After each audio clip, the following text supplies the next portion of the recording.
We're live. Yeah? Yeah, we're live. Happy days. Hello everybody and welcome to the live stream. Thank you very much for being here. How many do we have to start with? We have a grand total of 85. 85 people. Look at that. Good, good. So, we have got a very special episode for you today.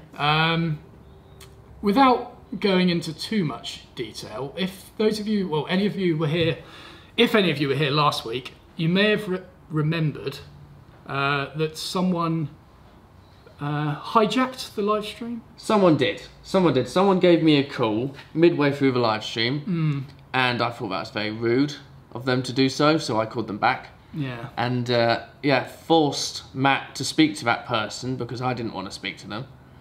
And yeah, it's sort of gone downhill from there. Yeah, it has. So much so, to the point where he's actually turned up on our doorstep.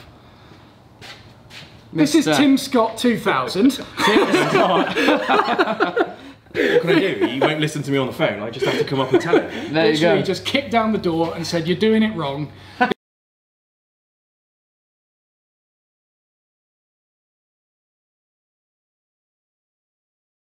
Thing we did wrong. Yeah, so obviously, those of you that are new here, we're referring to the drill bit cabinet that me and Rob are trying to design. That includes mechanisms, just LEDs, cool things going on, ropes, pulleys. Lots of ropes. Lots of ropes and pulleys. So many comments to keep it simple, stupid. Yes, yes. So we've been trying to get our heads around this thing, and we've been missing out on all the great suggestions in the chat, and it got to the point where we've just asked him to come along and give us a hand with it, because he seems to know what he's going on about. Oh no, I'm clueless, boys. Oh, we've made a huge mistake. End of stream. But yeah, I mean, obviously Tim is quite active in the comments. I mean, you should jump in there later actually and just, yeah, you can moderate for us if you like. Don't give me that power. Yeah. Quiet. Yeah. End stream. Done. But yeah, so we're going to sort of go over this drill bit cabinet a bit, talk about these cool new things that Tim's bought for us to look at, and work out how we can integrate that into the actual cabinet. I don't know how long the live stream's going to be today. It might be a long one, might be a short one. We'll just see where it takes us, to be honest. Well, it's just a short one. We've sorted it. Let's go. I mean, that is it. That is it, yeah. We haven't told anyone anything, showed anyone anything, just that. I fancy a pint. Let's go there. Well, just go for a pint. Just go out. To be fair, I actually think a majority of your watchers would probably come to the pub with you, so... Yeah, well, we did say about that meetup. I said November. Yeah, yeah. Got to do it. Yeah. Shall we get the blackboard down? We should get the blackboard down. Oh yeah, you're eager to get this down, aren't you? Well, no, it's more to the point. Someone actually just mentioned there were notes on the board, and also I've remembered that there's a weight attached to this. Earlier, I want to see this chalk go flying live. I should have let Matt do it. You have no idea how tempting it is to just drop it now, but I would break it. So best. I was going to say you're doing the cleanup. Oh. So, Hey. do you want to explain this, Rob? Just before. Yeah, Okay. let's check your understanding. Off Yeah, you go. come on. Well, no, I understand all of this. So this, I'm actually teaching Matt piano. Just started some lessons. He's teaching me woodwork with student series. Now I'm going to teach him how to play the piano with my own version of a student series on my channel. But yeah, it's left this mess. And Matt, would you please remove it? Actually, no, first. Oh no. Without looking, you've got 4 mnemonics to remember the right hand and the left hand notes. Name all 4. Every good boy deserves football. Good. Face. Good. Oh, bugger. Something about dogs in America. Good. Yeah. Dogs. No, great big dogs in America. In America? No, wait, you don't have an I. No, think about it. Great big dogs. I'm sorry about this, viewers. I mean, this was meant to be quick. You say I'm bored and I'm stood here. Great big dogs. I can't remember it. You said America. Great big American dogs. No, just think, it's not in. Great big dogs. Where do they come? If they're not in and they've come From America. Great big dogs from America. And the other one. And the other one, can't remember it. Cows. Cows. Every cow eats grass. No, another word for every. all cows eat grass. Yay! There we go. God. I'm refusing slow. to say that ever again. Get rid of it. So we've now got 4 viewers. Apologies. This is pretty much going to be the extent of what your video is going to be like for your student series. What? Just watching you struggle? My clueless face. To be fair, it is a bit of a turnaround. Yes. very Yeah. much No, a I know. Especially after today's attempts at planing, that was horrific. Yeah, I think. I mean, to be fair, you're quite used to seeing me struggle at things every day. It's actually nice for me to watch you struggle at this. Yeah. So I don't know why I'm giving you this kind of. Oh, what? Proving that I'm even better at something else. Yes. Yeah. Yes, I don't know why I'm doing that to myself, to be honest. That is well soppy. Right. So, firstly, I think before we start drawing stuff, Tim, do you want to show this mechanism that you and thousands of other people were shouting about last week that we decided not to listen to? Yeah, so this mechanism will actually, let's put that down for a second. So one of the things that kind of stood out for me last week was that you guys were trying to do it the way that you've always done things, a nice rope, a pulley, and a lot of other things that will get in the way, get stuck, bind, and probably just fail over time. And if you think of a window blind, how many times do you have to change a window blind in say 5 years? You end up having to change them at least once or twice in 5 years because you pull the drawstring, the window blind falls off, or you pull the drawstring and nothing happens, or you can't, it all goes mental and sideways. So the way to come about that is to remove the weak element, which is the string. So you would then, what are you going to replace the string with? Well, if you want everything to move together, the safest option is a rod or a straight surface that can move inside a groove that will be connected physically to each point. And the way in my head I was thinking about it at the time was you just have a dowel that sticks out of the piece of wood, you have your shelf, the dowel goes in the shelf, you've got multiple shelves. As you move any one of those shelves up, it brings the other shelves with it. So you've now got a mechanism that moves all the shelves. So you then just have to design something that says, okay, so I've got something that makes the shelves move all together. How do I actually translate motion from opening a cabinet door into making a shelf go up and down? And in the kind of notion of keep it simple, I was trying to think of just cogs, cams, and levers that would work. And in the end, so my day job is I work in software, and so in software I'm basically, it's do the simplest thing even if it costs a little bit more, because over time it will just pay dividends. So to that end, I brought Matt one of these. This is a linear actuator, and I brought him a switch that goes off the door as well. So this is a 24 volt linear actuator. So effectively what this is you would hide this within the cabinet somewhere.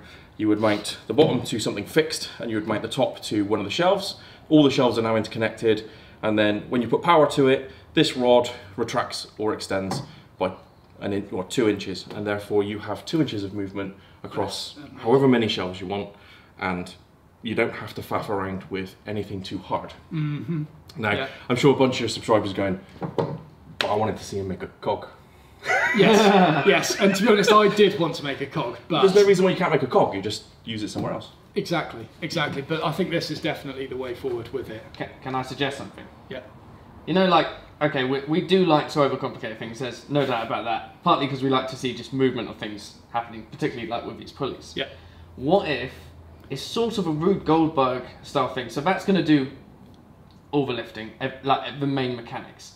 But to get that switch pressed with the magnet, here we go. Can we get a few cogs going just to get that magnet going, just for the switch, so you can make a cog? Did you listen to what he just said about keeping things simple? The rest of it's simple. To be fair, right, if it was going to be the simplest, the very first thing that came to my head was, why don't you just put a lever on the side of the cabinet?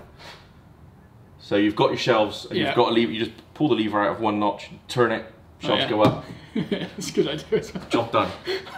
Yeah, you want to do something fancy and mechanical. We do. We want something that sort of, as you open it, something like that. Yeah. I mean, that's going to do 90% of the work. Why not overcomplicate the last episode? Absolutely. Okay. So give yourself 150% of the work to do. I'll tell you what. Yes. You design that bit. I'll mount this. So I would say, shouting out to another YouTuber, Matthias Wandel from Canada. His website does gears, cogs, and levers to the extreme, and he's even got a little program on there where you can design a couple of cogs that will interact with each other and then use them. Him and John Hayes have got like probably between them the best setup of training tools that I've ever seen. I How do I didn't spell realise they had that. Matthias, it's like Mathies or something like that. You'll figure it out IAS. Uh-huh. And then Wandel, Wandel, and then he's on YouTube. Yeah, I watched his stuff ages ago. Oh, yeah. But I didn't realise he moved on. So you say you can design your own systems on? Well, he's got a cog wow. designer, so he's got something that you can design cogs for, as long as you know how many teeth and what kind of ratios you want. Gear template generator. There you go. Oh wow! And you can do it out of plywood, Yeah. and then cut it on the bandsaw. That's basically you print off a template, you stick it to the plywood, cut it on the bandsaw, job's done. Oh. Keep it simple, stupid. You're going to be doing this all day now, aren't you? There'll be a tail end to the dovetail box series. How to overcomplicate the dovetail box mechanism for opening and closing. Have you ever seen... Wait, to open the lid on your box or something like that. Just start strapping all these cogs to it. That... I just saw the penny drop in that. Yeah, I did. That thudded. It's a very heavy That's a penny. very, yeah. Have you ever seen, oh, what is it called? It's like the winter garden marble machine. Have you ever? No, let me look it up. So if you're talking about the making marbles dance machine, basically that draws marbles up Yes, and yeah, and then then rattles that- them everywhere down. That whole mechanical thing, yeah. Yeah, Just- Matthias did one of those, so you can, and he's got plans for it as well. So if you want to do that next, Oh no, off you don't go. tell him that. See you in 3 years. Look at him. This is just going to be a live stream of watching Rob watch Matthias one day. Yeah. I will have to point out though, being a subscriber who watches and comments, read goddamn comments. Wait, Everyone's probably on there don't- going, Matt, this is crap, go away, Yeah. get Tim off, Or or Rob, I've you're just been out, told Tim, the you're camera's out of focus. Lies. Lies. I know it's not. I'm checking now. look at that setup. I mean, you can't really You mean, be so any... for the whole of that whole bit, everyone's just seen blurry tip. No, it's just one guy said that, so I thought I'll have a look. Fix your clock or make a new wooden one. There you go. Yeah. Well, I did So make some yeah, what's the OSB. time, Tim? The time is now. Time is now, yeah. Time is Yeah. now. Yeah. So many people have commented on that, and it's, you know, Do you know what? it's right twice a day, so it's better than nothing. Yeah, I bought. Well, Rob told me to buy it, and I didn't put batteries in it for the first week, just forgetting to do it. And Rob won't stop asking me to put batteries in it, to the point where I now don't want to put batteries in it because I know it annoys you so much. Rob, mate, have you ever heard of, like, you know, DIY? No, he's Yeah. got to learn. He's got to figure it out. I've just got to make his life a misery for long enough that he figures out what the issue is. I think the issue was you. He's figured it out pretty succinctly. The issue is that it pisses you off, and so he's happy. Yes. I like sort of what's the word for it? Antagonising me? No, it's sort of like enjoying other people's misery. Poking the bear. Yeah, something like that. Yeah. Yeah, Oh. that's what we like doing. So, Furious, anyway, huh? moving back to this thing. So when you plug this in to your supply, this is such a simple way of explaining it. I feel like I'm being judged so much. So when you plug this in, this will extend 2 inches, and then So that's it, full extension right now. So Yeah. that will drop down. So that's the amount of movement that this has, and it does that movement in 5 seconds, I would say. And as you found out earlier, that will lift you up. yes. So we tested this earlier, and Tim basically told me to try and hold it together while it was extending, and my lord, the amount of power behind this. Yeah, that's definitely going to lift up all the drill bits that I'm going to have in there. So, yeah. Now, as for activating that, powering it, whatever the word is, how is that done via this, or how does that link to the door? So this is a 24 volt linear actuator. So what you need is a 24 volt power supply. So you can buy them online. So you get 24 volt power supply that comes in. You then have, you've got 2 options. You can either wire it to a switch that you flick and it happens, Yeah. or you can have it wired to some other kind of method where you open the door and it happens automatically for you.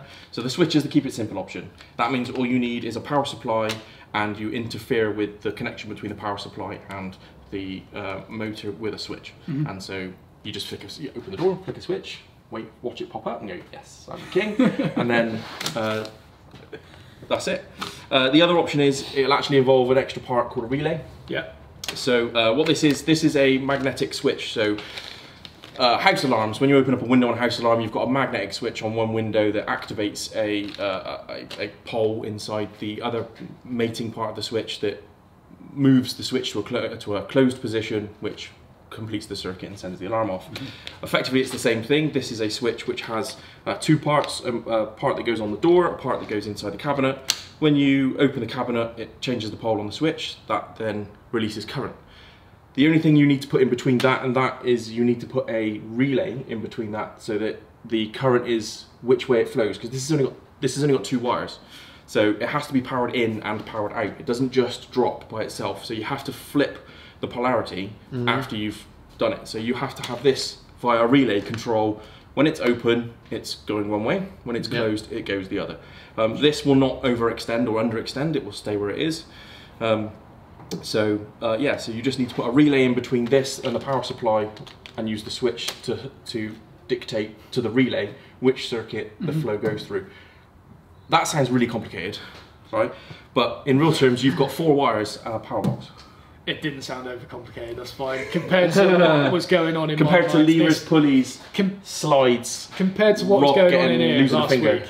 It just, the other thing as well is that this is strong enough that, and it's not, the door is completely independent of the mechanism for the shelves. Whereas last week, you could technically overpower the door with the shelves. So whichever way round you work it, either doors are going to hit you in the face or they're going to trap you in the cabinet. Whereas independent of, the door's open, the cabinet moves. Yeah. And then you close the doors, then the cabinet moves. So the motion happens independent of the door, but is triggered by the door. And that way you've got no extra work to do with regards to the door. Yeah. Oh man, makes a huge I'm so excited to use this. And how much was that? That was 30 quid off of Amazon. I got it delivered yesterday. Well, I got it delivered today to the office, because knew I was driving up here. I knew I was gonna come and batter your door down. So I really want to learn more electronic stuff because, like, not to on me, the woodworking channel, you don't. No, not for him, that's for sure. No, but it's like just okay. The concept of that is massively more simple than what we were dealing with. In one way. In one way, and then you suddenly think voltage, current, cable, series, parallel, and then I'm lost. So yeah, I need to. Well, I put it to the guys on the camera. So, do you guys want them to build a cabinet that keeps it simple, or do you want them to build Rob's cabinet that makes him lose a couple of fingers every now and again? But we know what we're going to say. I'll play the piano with just especially like if it's your fingers. Yeah.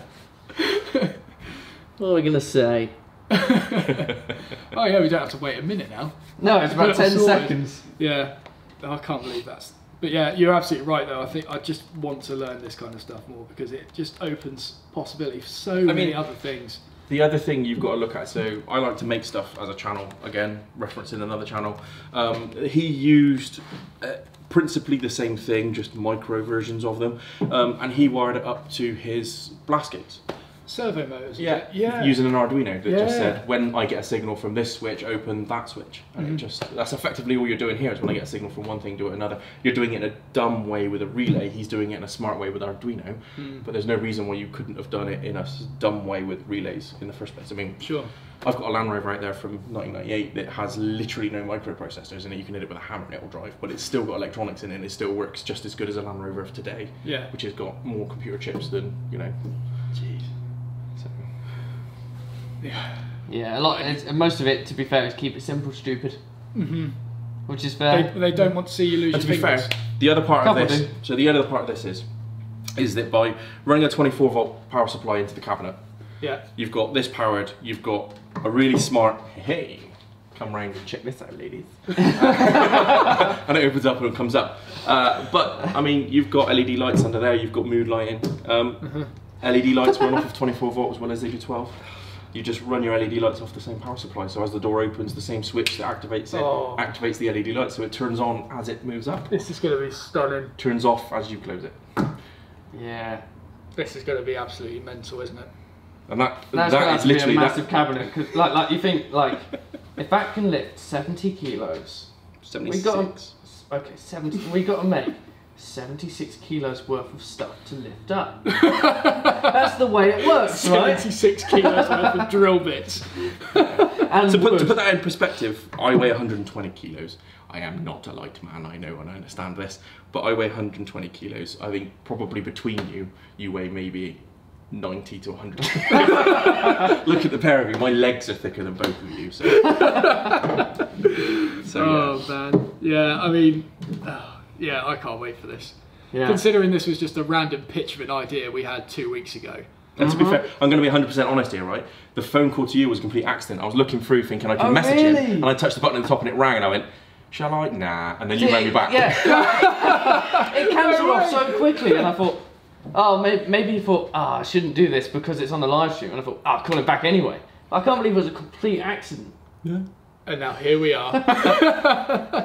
Oh, wow. So guys, if you want to be on Matt's show, what you need to do is pick up the phone, make a complete idiot out of yourself, talk in a very, very cool West Country accent, and just come and turn up at his door. Mind you, it is a bit hard to find. I was driving around for a little bit, but yeah. I love how I said you have to make an idiot out of yourselves when we were the ones just chatting all that rubbish the past couple of weeks. Ignoring everything. And you're the idiot in that, yeah. Yeah. I just come in and explained everything, clear as day. It's like, yeah. We've just been schooled. We have. But, okay. So You've got there eventually. I mean, I've got 10 years on you, so. I'm going to spend the next 10 years learning this. Add a smoke machine as the door opens too. Oh, don't. But the problem is with a smoke machine, it's got to take time to warm up. The frustrating thing about that.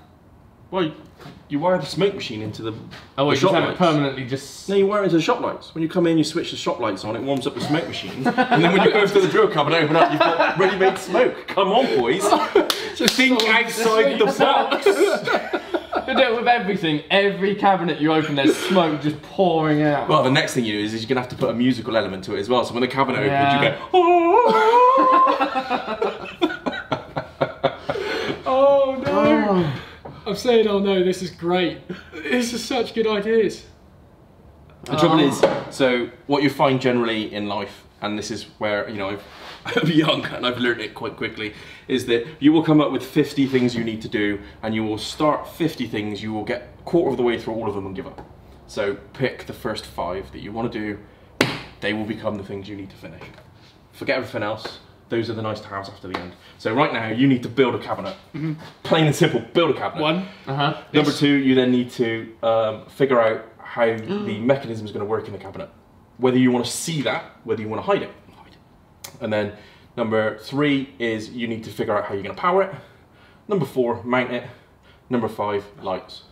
Damn, I was hoping I'd have room for like music and smoke there, but That's the next step 5 after the first one. okay. Get the first I was one just done. add it after. Once you finish that, Yeah, that's... next project, gears and cogs for Rob. Gears and cogs. Rob's finger masher. Well, how is this coming? Oh, it's because I did mash my That's what finger everyone's earlier. requesting. And you did do that, yeah. So someone said to get an Arduino and control the cabinet over Wi-Fi on your phone. But I reckon that's doable after you've done the doors. So you've got the cabinet, you've got all of that, nice and simple. All you've got is a switch, that's fine. You've got a camera here, so from work or wherever you're going, watch this, guys. Here's my CCTV. Back in the shop, Rob's planing away at the door again. Matt, shut the cabinet! Let's just start the smoke machine The in there smoke as well. is pouring out. No, you got business next door. God, you'll do that while you're out. You'll have fire engines, you'll come back in, everything's dripping. So, oh, it's just a drill bit cabinet. The only thing not damaged will be Bertha, because she floats. Yeah, exactly. Well, to be fair, she is pretty solid. I don't know if she'd float straight away. No, definitely not. Can you not lift it? No, you can just about. I think it's about 250 kilos. It's quite a What? chunky one. Oh, that went a lot quicker than I Oh expected. no! There goes the door. There's the chalk. Oh no! That's the last chalk. Do you know what? That was one of my longest chalks as well, and you've just broken it.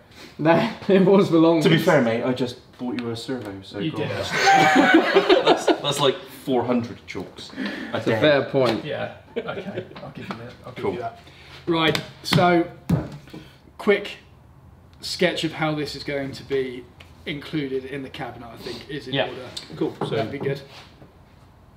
who you want to do it? I was going to say. Do you want the white one that you just broke? Yeah. Yeah. Cool. Do like a good old half-size chalk. Yeah. So, so in theory, so what we've got is I'm going to ignore the sides, the actual cabinet case for the moment. I'm going to concentrate on the shelves. So you're going to have a shelf there. Wow, I really can't draw on a chalkboard. It's difficult, isn't it? It's a challenge. You get used to it. So these obviously will be facing you in flat. So the way that I, in my head, have seen this is that you'd have the side of the cabinet and you'd have a router groove running through the side of the cabinet.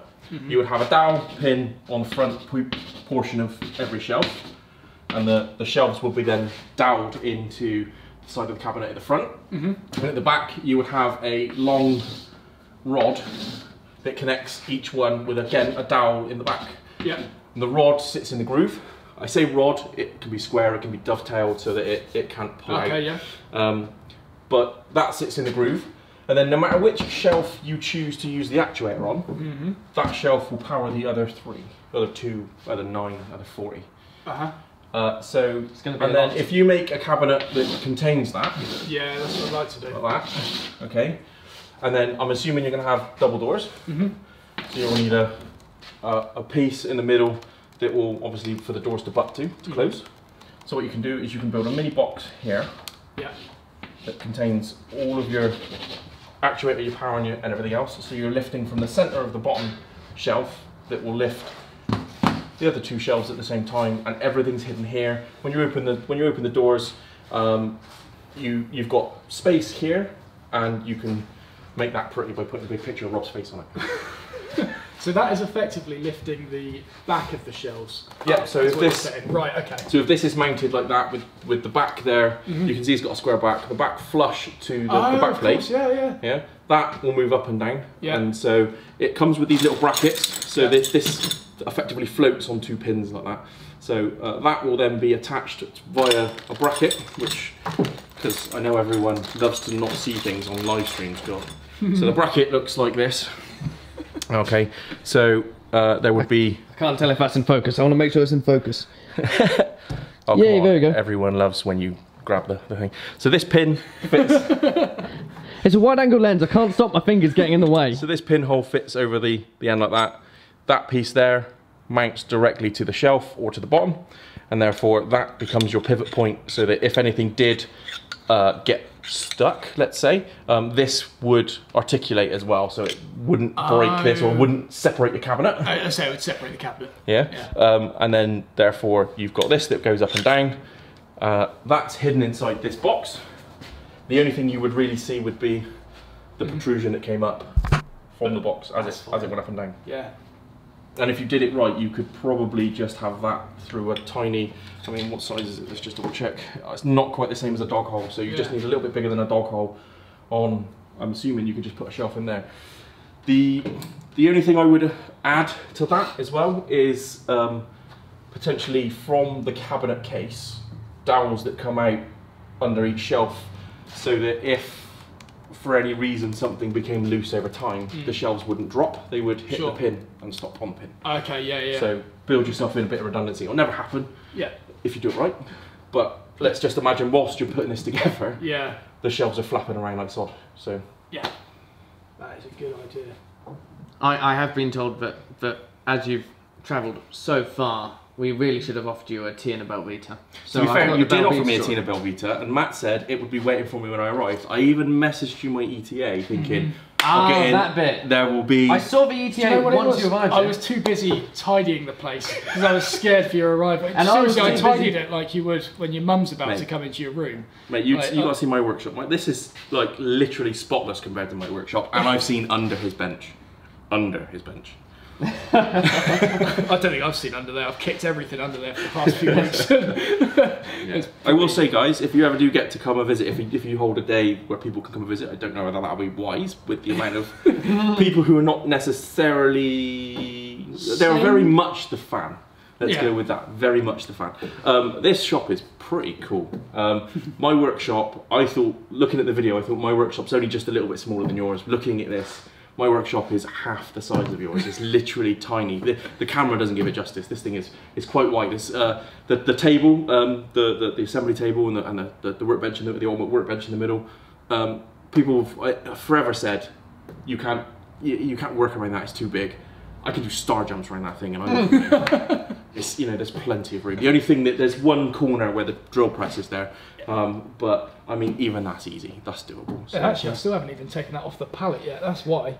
to be fair though, I did wonder why your drill press was a little bit high, but then again, to be fair, it makes sense considering. I think like when I see those in the store now, it's like that. Yeah, it's really weird. Stuff I Made is asking what's your YouTube channel or Instagram is. I am Tim_Scott_2000 on everything.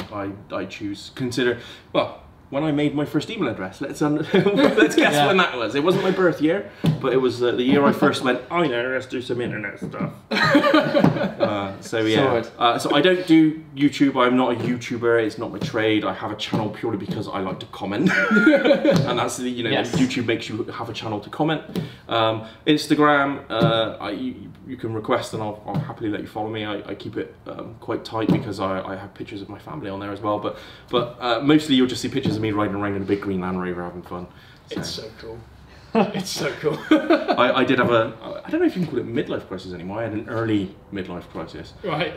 It was my birthday in August, and on my birthday was on a Wednesday. I woke up on the Tuesday and went, I want a Land Rover, and I want one now.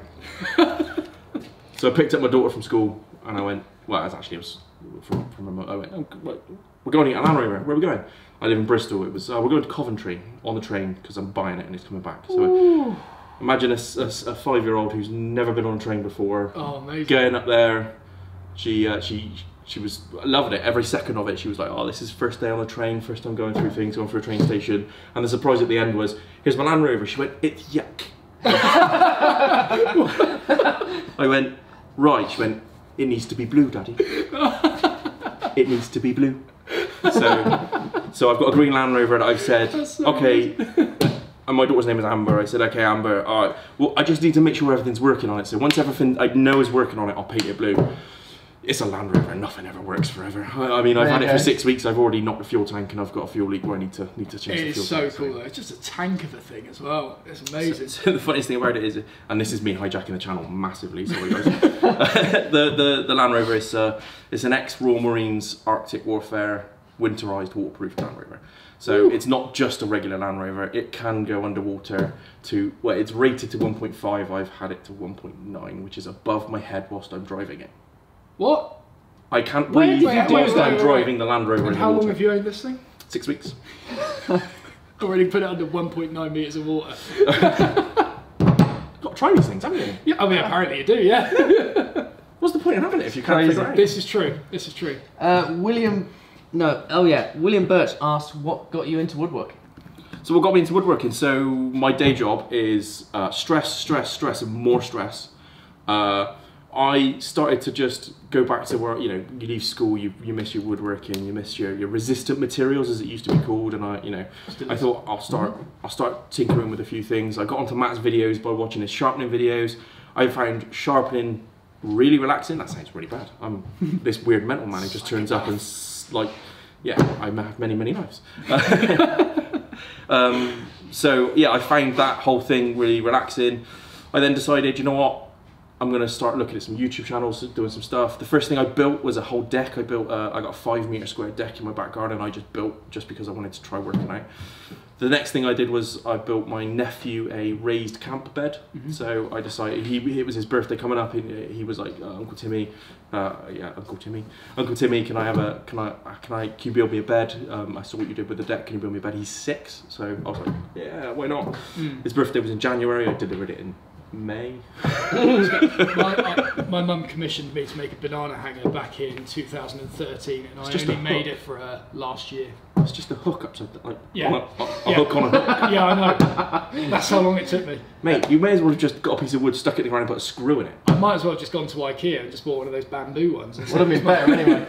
Yeah. No, but yeah, so it was de-stressing is what I got into woodwork for. I find sitting down and doing something quiet with no one tapping on my shoulder saying, Tim, how does this work? Tim, how does that work? And you know, I work for a startup company. My company's really small. We've only got a few employees. We're doing really well, but it does mean that my hours have gone from, you know, I worked in a regular company 9 to 5. I've got an India team as well for software development. So I wake up at 5. I take 3 or 4 hour-long phone calls before anyone else's day starts. I run my software through the day.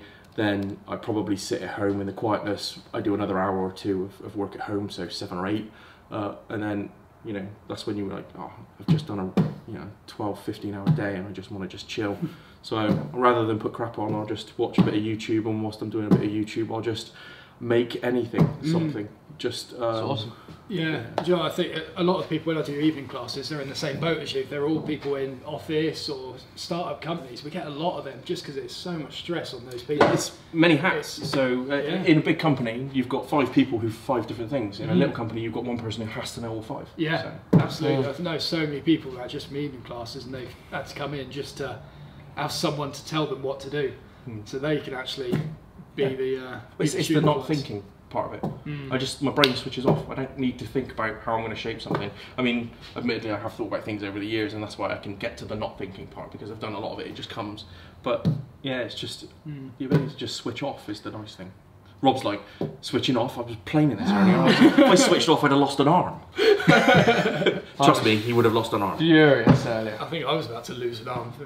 That frustration coming out of it. Planing is like the most relaxing thing I've ever done. I built a worktop, and rather than sanding it smooth, I thought, I'm going to get the plane out. I'm going to plane this bad boy.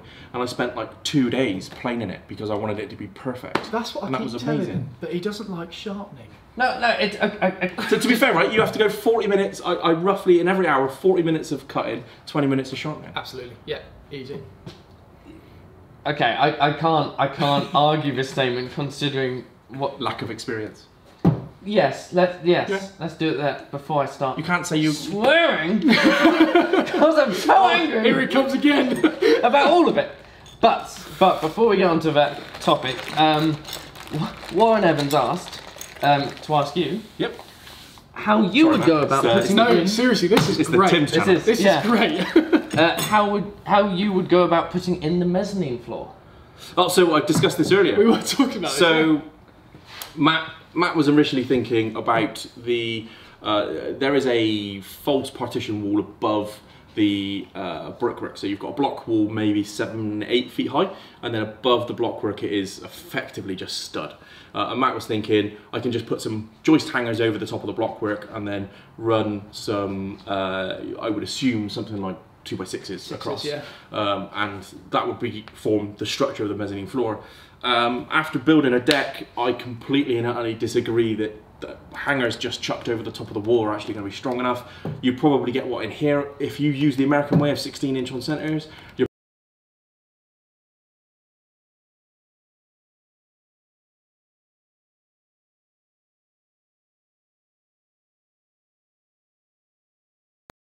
and one hanger is going to fail. So I said, whack a 6x2 across the wall, mount that to the wall with just basically as many bolts as you can fit in is the honest way of doing it.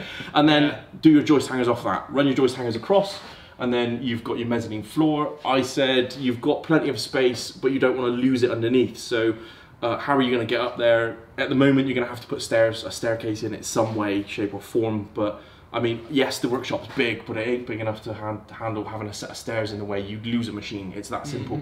But if you so there are mechanisms, basically loft ladders, let's be honest with you guys, you just get a loft ladder that comes down, and as it comes down, the steps stay perpendicular to the floor, so as it comes down, the steps drop.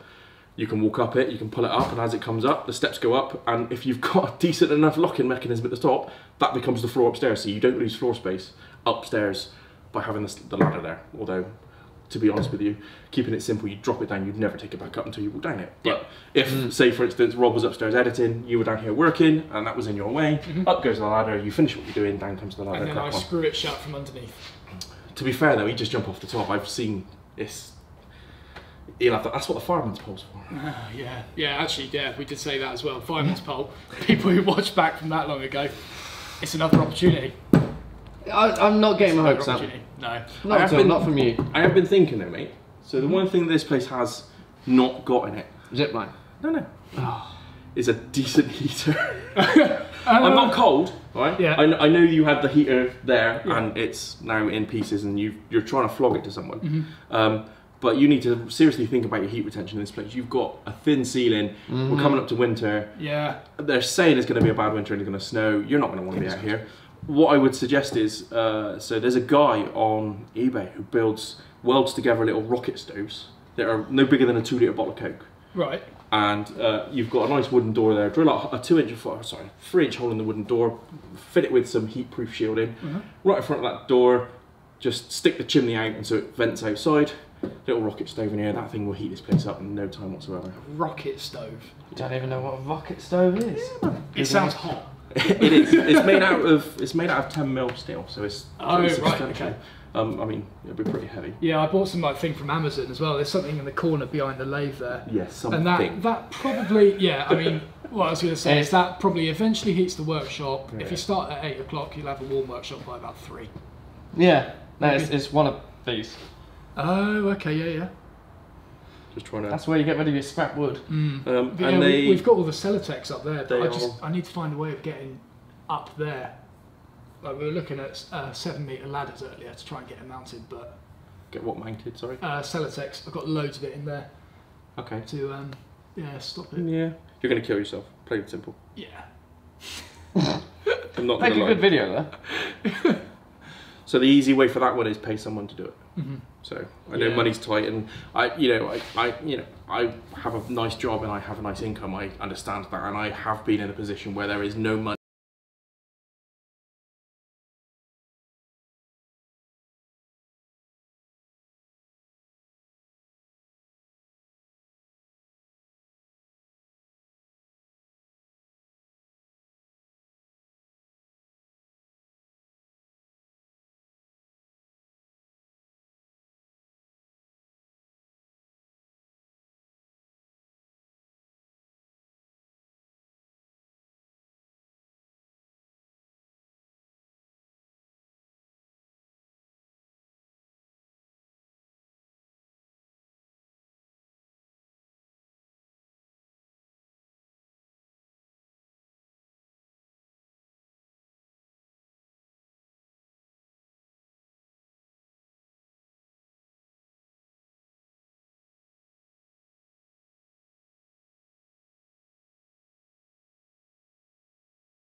Vents at least a foot away from that door, otherwise that door will just catch fire.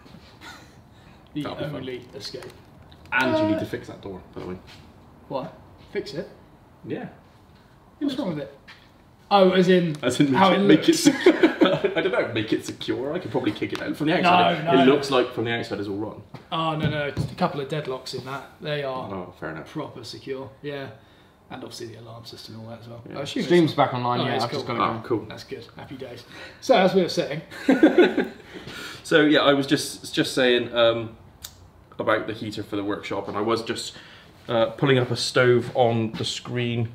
I don't know if you guys can see that. So there's an eBay stove. It's nice and simple, nice and clean. And if Matt wants to keep his workshop warm, something like that. It's about the size of a 2 litre bottle of Coke. I mean, in this space, it would take a while to heat up, but it would do the job pretty well. And you've got free fuel for it. Just burn your scraps. yeah. You could even probably burn your sawdust as well. Really? It's if you put a grate on the bottom, so that it didn't just kill the fire. If you put a little wire grate on the bottom, you'd and just chuck it in like you would like pebbles that you get. Just chuck sawdust in, handful at a time. You'd have it would burn pretty well. So That'd be cool. Yeah, I've always considered a wood burner. I don't like the idea of having a fire in the workshop, even if it's a controlled fire. everything's insured and everything, but it just... You just don't trust yourself. It's like me with knives. So I have cut myself so badly that I've passed out from blood loss on my thumb before because I used knives too much, and I just did it. I did it the other week. I was sharpening something, and I was sharpening the blade, and I wasn't paying attention, and I went like that, and I looked down, and I just whipped one of my fingers, and I was just like, oh nice, and then there was blood everywhere. And then I passed out. It was amazing. My daughter was amazing. Yeah, my daughter was. I said my brother was home as well, so so he was round with his son. So I cut my finger. I was sat there going, oh, I feel quite lightheaded. Amber, go and get Uncle Marky. So yeah. So be careful in the shop, guys. Yeah. Your hands, your eyes, and your ears. Mm-hmm. You only get one set. 2 eyes. One set. Oh, one set. One set of ears, one set of eyes, one set of hands. No, you've already gone. Do you know what they actually are? It's terrible. Oh. It's terrible. I've got to say, this is pretty cool, this workshop, mate. You've done a really good job. I do want to see your cabinet, your Rycotewood cabinet in a bit, because that thing was epic to watch build. Oh, yeah. And also, I am going to put this right now, if you don't make at least 80% of this cabinet out of OSB, you are a failure in life. Mm-hmm. Mm-hmm. So we're thinking Babinga, those long bits there. Yep. And then OSB back on it. Yeah. And then I've been thinking about that, putting as much OSB in it as possible. I think the two sides have to be solid wood for the runners to go into, but everything else. Yeah, well, it's going to be much the same construction as that, but instead of a boring MDF back panel like I've done there, OSB. OSB. Let's wait for the hate. So yeah, and then these shelves, OSB lipped with Babinga at the front. Literally just should look pretty sweet. I've still got your OSB coin from Maker Central. Yeah, it's in my bag. Oh. I'll give you another one. Yeah, look, I've still got more. No, I ain't got one. I don't need one. Like currency. It's like Bitcoin. They're like Bitcoin. They'll be. It's the currency that everyone wants to give away. Yeah. Worth nothing. Damn. That's rude. That's a compliment. Everyone wants it. So, again, being from the other side of the camera, what's the subscribers doing there, Rob? Because you're leaving them alone.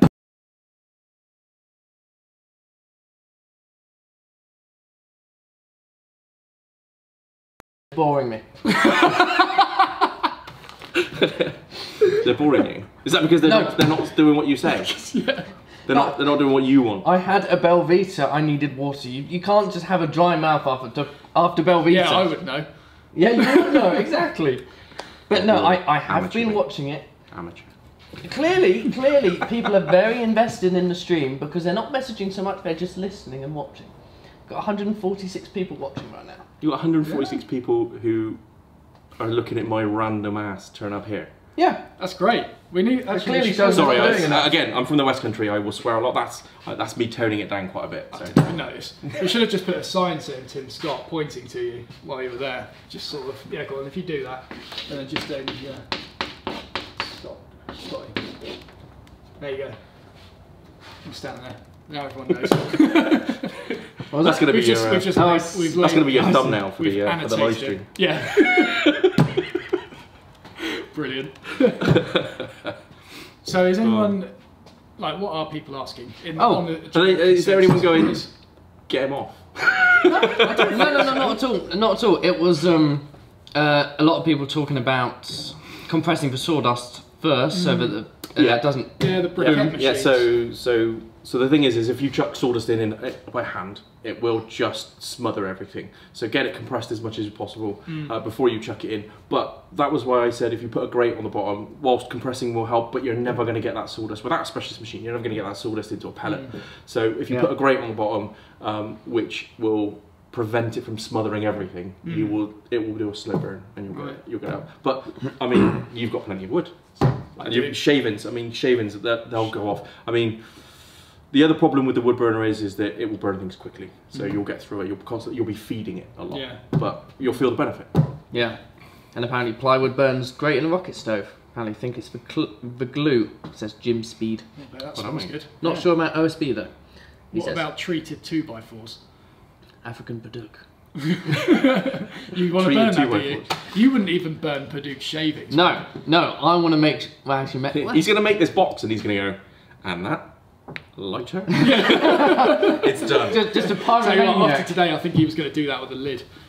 It's getting there. It's so close. I'll finish it tomorrow. It'll be fine. It's so just easy really to annoying. antagonize, Rob. It's like poking a bear. It's I've just literally really known Rob easy. my entire life, and yeah. You got anything long? I just want to go. You just want Do something funny. Perform. I don't like this anymore. This is great. This is like when Bob was here and he was just ripping into you. Wait, no, Bob was ripping into me as well, wasn't he? He did both. I think like each time he sort of changed sides that he came here. Yeah. Yeah. Yeah. It's funny how that happens when you come here. One of us has just got to take the upper hand and then bully the other one first. I'm not leaving. Yeah. Oh, I see. We've got a lovely pit down there for you if you want. I'm just going to be the gremlin in the pit, am I? Yeah. Rob, don't do it like that. Rob, kiss. I don't mean me. Oh dear. Dante says to leave Rob alone. He's a beginner. I am a beginner, so Big girl's blouse. That's what I thought he was. I'm ending the stream. Leave Rob alone. He's a big girl's blouse. Like, Rob is doing a great job, says Jennifer. To be fair, you are doing a very good job. You are doing a very good job. I'm gonna be serious here. You're doing better than I did when I first picked up woodworking to do things.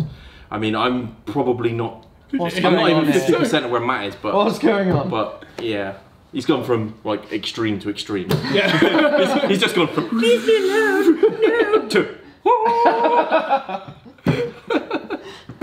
No, you're doing well. And one of the comments I will say is that on your teaching series, you play off each other quite well, and as a teacher, I can see how you appreciate the fact that Matt is over there while you're doing something and not here. Yes. Because Massively that would annoy the hell out of me. Is someone standing over my shoulder. So you do that really well. You still stay at the back. You keep an eye on him in the distance. You can see him in the video every now and again. You pop over and you take a look. But no. It's mainly just to have a bit of a laugh. Just to make sure he's still got thumbs. Yeah. Matt. No, he's so stubborn he wouldn't tell me because it would have meant he's made a mistake. Matt, there's some red stuff all over my paddock. No, he wouldn't tell me if he cut himself because it would have meant that he's done something wrong. Nah. Either that, or I would have already started drawing on the workbench with my own blood. To be honest with you, mate, if you haven't cut yourself at least once when you're making something, you haven't done it right because you're not learning how to not cut yourself. You've really jinxed me now. As soon as I'm picking up that plane tomorrow, it's going to go downhill. Oh yeah, you haven't finished it yet, have you? No, I haven't done the first step of this easy thing that I was told. So the worst injury I've had with a chisel. So I know your chisel work's already done. But the worst injury I had with a chisel, believe it or not, was on the foot, where it just fell off the thing and hit me on the foot. Oh, so just make sure you wear good shoes. Yeah, that's what I'm doing. Right, great shoes. Nice steel. Oh wait, no, there's nothing there. Oh no, I didn't even consider that. Completely we had a story of someone doing that at Rycotewood where they had Converses on and it went between their toe webbing. You can't see, but my toes are going all over the place. Yeah. And so I ran a circular saw over a worktop once, and then lifted the worktop up, looked down, and I'd taken the first centimetre off my shoe without actually touching my toe, and I didn't know until I'd done it. That was when I went, so steel toe caps all the way. Yeah, I know. I need to get them. I've got some. Just not wearing them. Yeah, listen to these horror stories, guys. It really is. It will happen to you. It will happen. Yeah. Yeah, my first woodworking demo, I dropped a plane and tried to catch it. Yeah. And, yeah. Oh, there you go. Another tip. You drop anything, Don't catch it. Let it hit the ground. Yeah, let it hit your toes instead. Deal with it when it hits the ground. Yeah. Yeah, absolutely. For sure. Well, I don't know if anyone else has got anything particularly special they want to ask Tim or Matt. If you do, get them in now, because I'm now going to bother to read the chat and actually do something. Yeah. Yeah, well, I mean, where's Stephen? I want to go and poke Stephen now, because the thing is, whilst we're chatting, Stephen should be stood here looking at it. Now, the problem I've got with Stephen, please, sorry Stephen, you're a lovely gent. You're a lovely gent. No, go for it. But this is not, when we say, Stephen, tell Matt X, Y and Z, don't go, I don't understand guys, they're saying stuff. They are saying stuff, but I can't figure it out. When we literally say, repeat after me, Matt, no, keep it simple. What you want is a guy stood there with their phone going, yeah, Matt, they're saying keep it simple, mate. Matt, no. I wouldn't get a word in.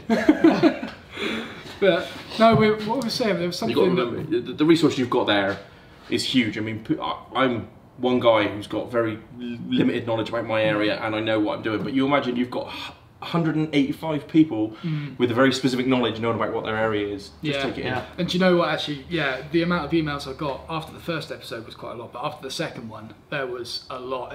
Particularly Alan May. Was it Alan May? He was in the comments last week. I think I got something through from him which was also really useful. And there was someone else, I can't remember who it was, but they gave awesome info. Last time I did something like this, a collaborative thing, was actually making this workbench. I had like 100 subscribers, but people were like really invested in it, and it was so much of this came from subscribers like in the early days. Well, that's what you want. You want your audience to come and step into the limelight. Absolutely, yeah. This is completely random, by the way, guys. It was literally the end of the last live, the live show last week.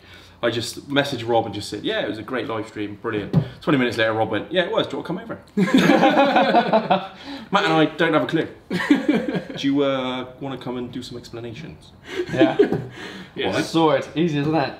That's it. So watch how many people ask you now for a pop into the shop. or how many people are suddenly contacting me via Instagram. Yeah. Yeah, you're the in point. Yeah. Just as soon as they get to me, they've got to Matt's you. stone-faced. Rob, little sister. You're no longer my cameraman, you're my receptionist. No, I'm security. I'm just very weak. There you go, I someone. thought that was going to be it. I thought it was Instagram, but no, it was someone I know. Thankfully. George Ferron says, where's Tim's cuppa? Do you want a cuppa? I'm still waiting. To be fair, I'm still waiting for. I think after this, we should just pop down the pub. There's a pub around the corner. We could do. Alan May is on the chat. Jesus, he said, did Matt like the OSB kitchen I shared on Facebook to him a few weeks ago? Oh my lord, yes, I did. Yes, do you know what? I flicked through all of my Facebook messages probably about 4 days ago, because I never really see them. I was looking through everything, probably all the way back to January, and yes, I did see that. It looked amazing. Alan, mate, whereabouts are you in the world? Just throwing that in there. This is the other thing as well. You've got a lot of people in the comments, and like you've got people from America and stuff like that. They all come on. Some of the guys over there are really brilliant. They're really cool. I mean, most people have got a horrible vision from our side of the pond of Americans that are overbearing, but in the woodwork community, they're just absolutely amazing. So yeah, where are you from in the world? Are you from the UK? Or are you in the US? Or are you somewhere else? Kent. Kent. Not far away, mate. I've got a demo in Sittingbourne soon. There you go. When's that date? Can't remember. Right, good. It's in my calendar. Robert Briggs, if I remember his previous questions that I saw, you guys were talking at the time, so I didn't read them. He's making a dovetail box, and I believe he's looking into potentially carving something into it. I think he's just at the gluing stage, of just the sides, I believe. Yeah. He was asking at what point should he begin the carving. I believe, if that's correct, I don't think I'll be able to scroll back and find it this way. At what point should you begin the carving? Carving in order to put any decoration into it. Oh, blimey, I would do that thing last. That's what I saw a few people mention in the comments definitely last. If you do something like that first, I was saying it to Rob earlier, he was thinking about sanding this surface flat of the lid actually before doing all this other work that he'll need to do on it. And if you do the fine details first before then having to go back and shape it and glue it, you're just going to get it all dirty again. You've got to hit something with a hammer at some point. Exactly. So do all the fine stuff last, where you can just relax and take your time with it and not stress about all these other processes that you have to do afterwards. Awesome. I think that translates to a lot of things. It does make a lot of sense. Jim Speed 13 says, are you still going to be at Axminster in North Shields? Yes, this weekend. Yeah, I'm getting the train up tomorrow. And mate, it's only a 7-hour drive. Just do it. Your car's broke half the time, I know. yeah, that's always the lack of uploads. Pascal says, what's the difference between cogs and gears, Matt? Even I don't know that shit. Scott. Cogs and gears. I didn't notice. It's like, oh, panic. Demonetised channel. Cogs and gears, I don't know. They both grind in my head, that's about it really. I don't have an answer for you two, so let's go for that. Matthew Shellum says, I received my mallet today, very pleased. Thanks very much, Matt. Awesome. I'm so gutted I missed out on those. I was kind of hoping I'd like turn up and go, yo Matt, let's have one. No, funny I you messaged say him that. going, have you got any? And he went, ages ago, they were gone. Yeah. Funny you say that. I've got quite a few people in here suggesting that Matt should be giving you a mallet. I should be, really, yeah. It's alright guys, I'm good. I'm good. Didn't get a tea, didn't get a Belvita. Well, I didn't get one of my Belvita. You literally bought these. There was a Matt. When are you going to wait? What? When are you going to be getting these making knives out? Just need to know if it before Christmas. Yes, I'm hopefully going to get some out before Christmas. I will show you. I've seen these guys. I'm good. Ooh, this little batch that I made. Trying to get a little bit closer. Yeah, It's such a wide angle lens.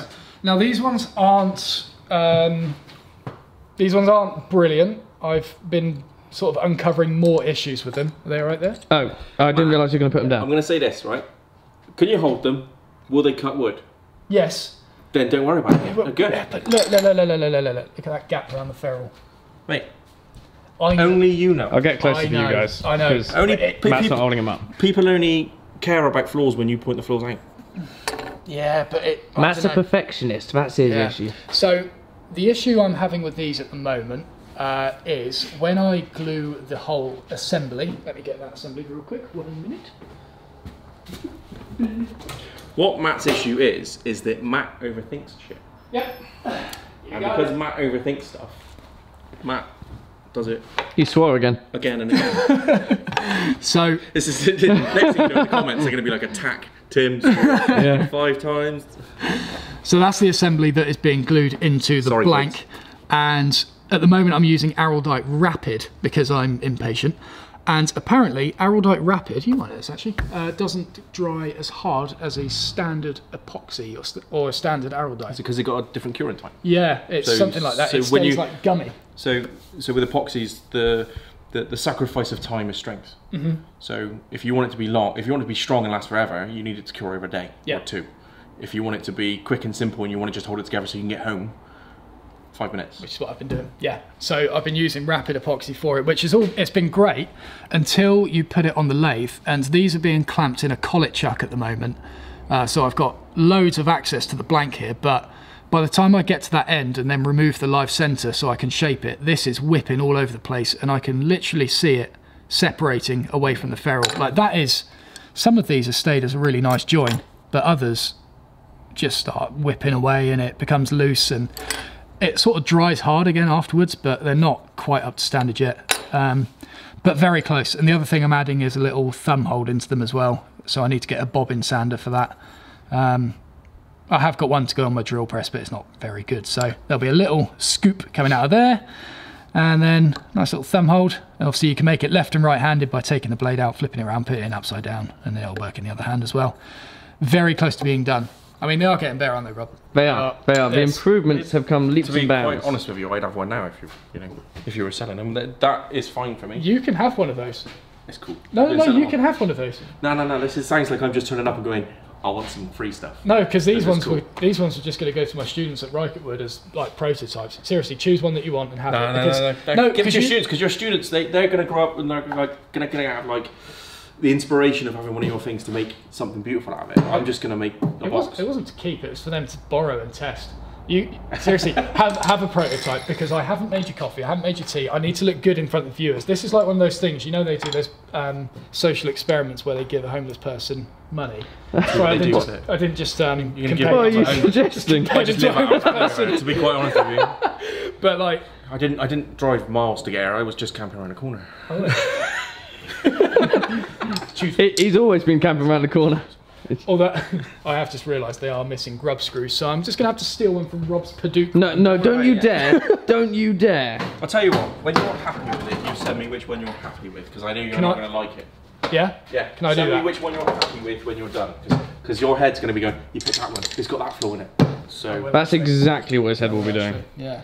So guys, you're gonna have to face the ground for a little bit while I get you back in there. But yeah, we're very close to marking knives. I think the last time I chatted about them was a month and a half ago, roughly, and they have come a long way. I've pretty much got the ferrule part, or the actual blade holder, down to up to a 90% success rate, whereas before it was like a 1 in 10. So can I put a request in for something?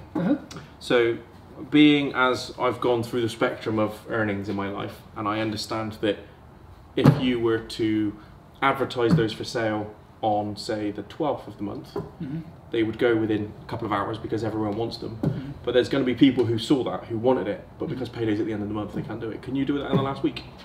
So if you're going to advertise stuff to sell, can you do it in the last week potentially? So that way, everyone's got a chance to get one. Because you miss out on things sometimes purely because you just don't have the cash in your account. You're like, I've got the cash on Friday, and they've sold out by Tuesday. Good idea. So Oh yeah, I did release the mallets at a bad time, didn't I? Yeah. So I'll do that. But yeah, not very long for the knives. Not very long. They You give a homeless person a knife.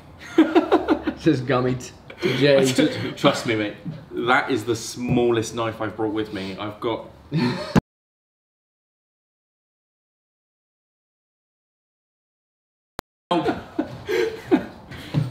Where's that bolt for the door? I think we can use that to go across it. Yeah, it's crazy. Isn't it? It should be a light. Who was asking about knives? Well, I can't remember what the point was now. I was just I've asking lost how it. long they would be. This stubby one as well. Oh, Shane Diffie. Shane Diffie, cool, okay.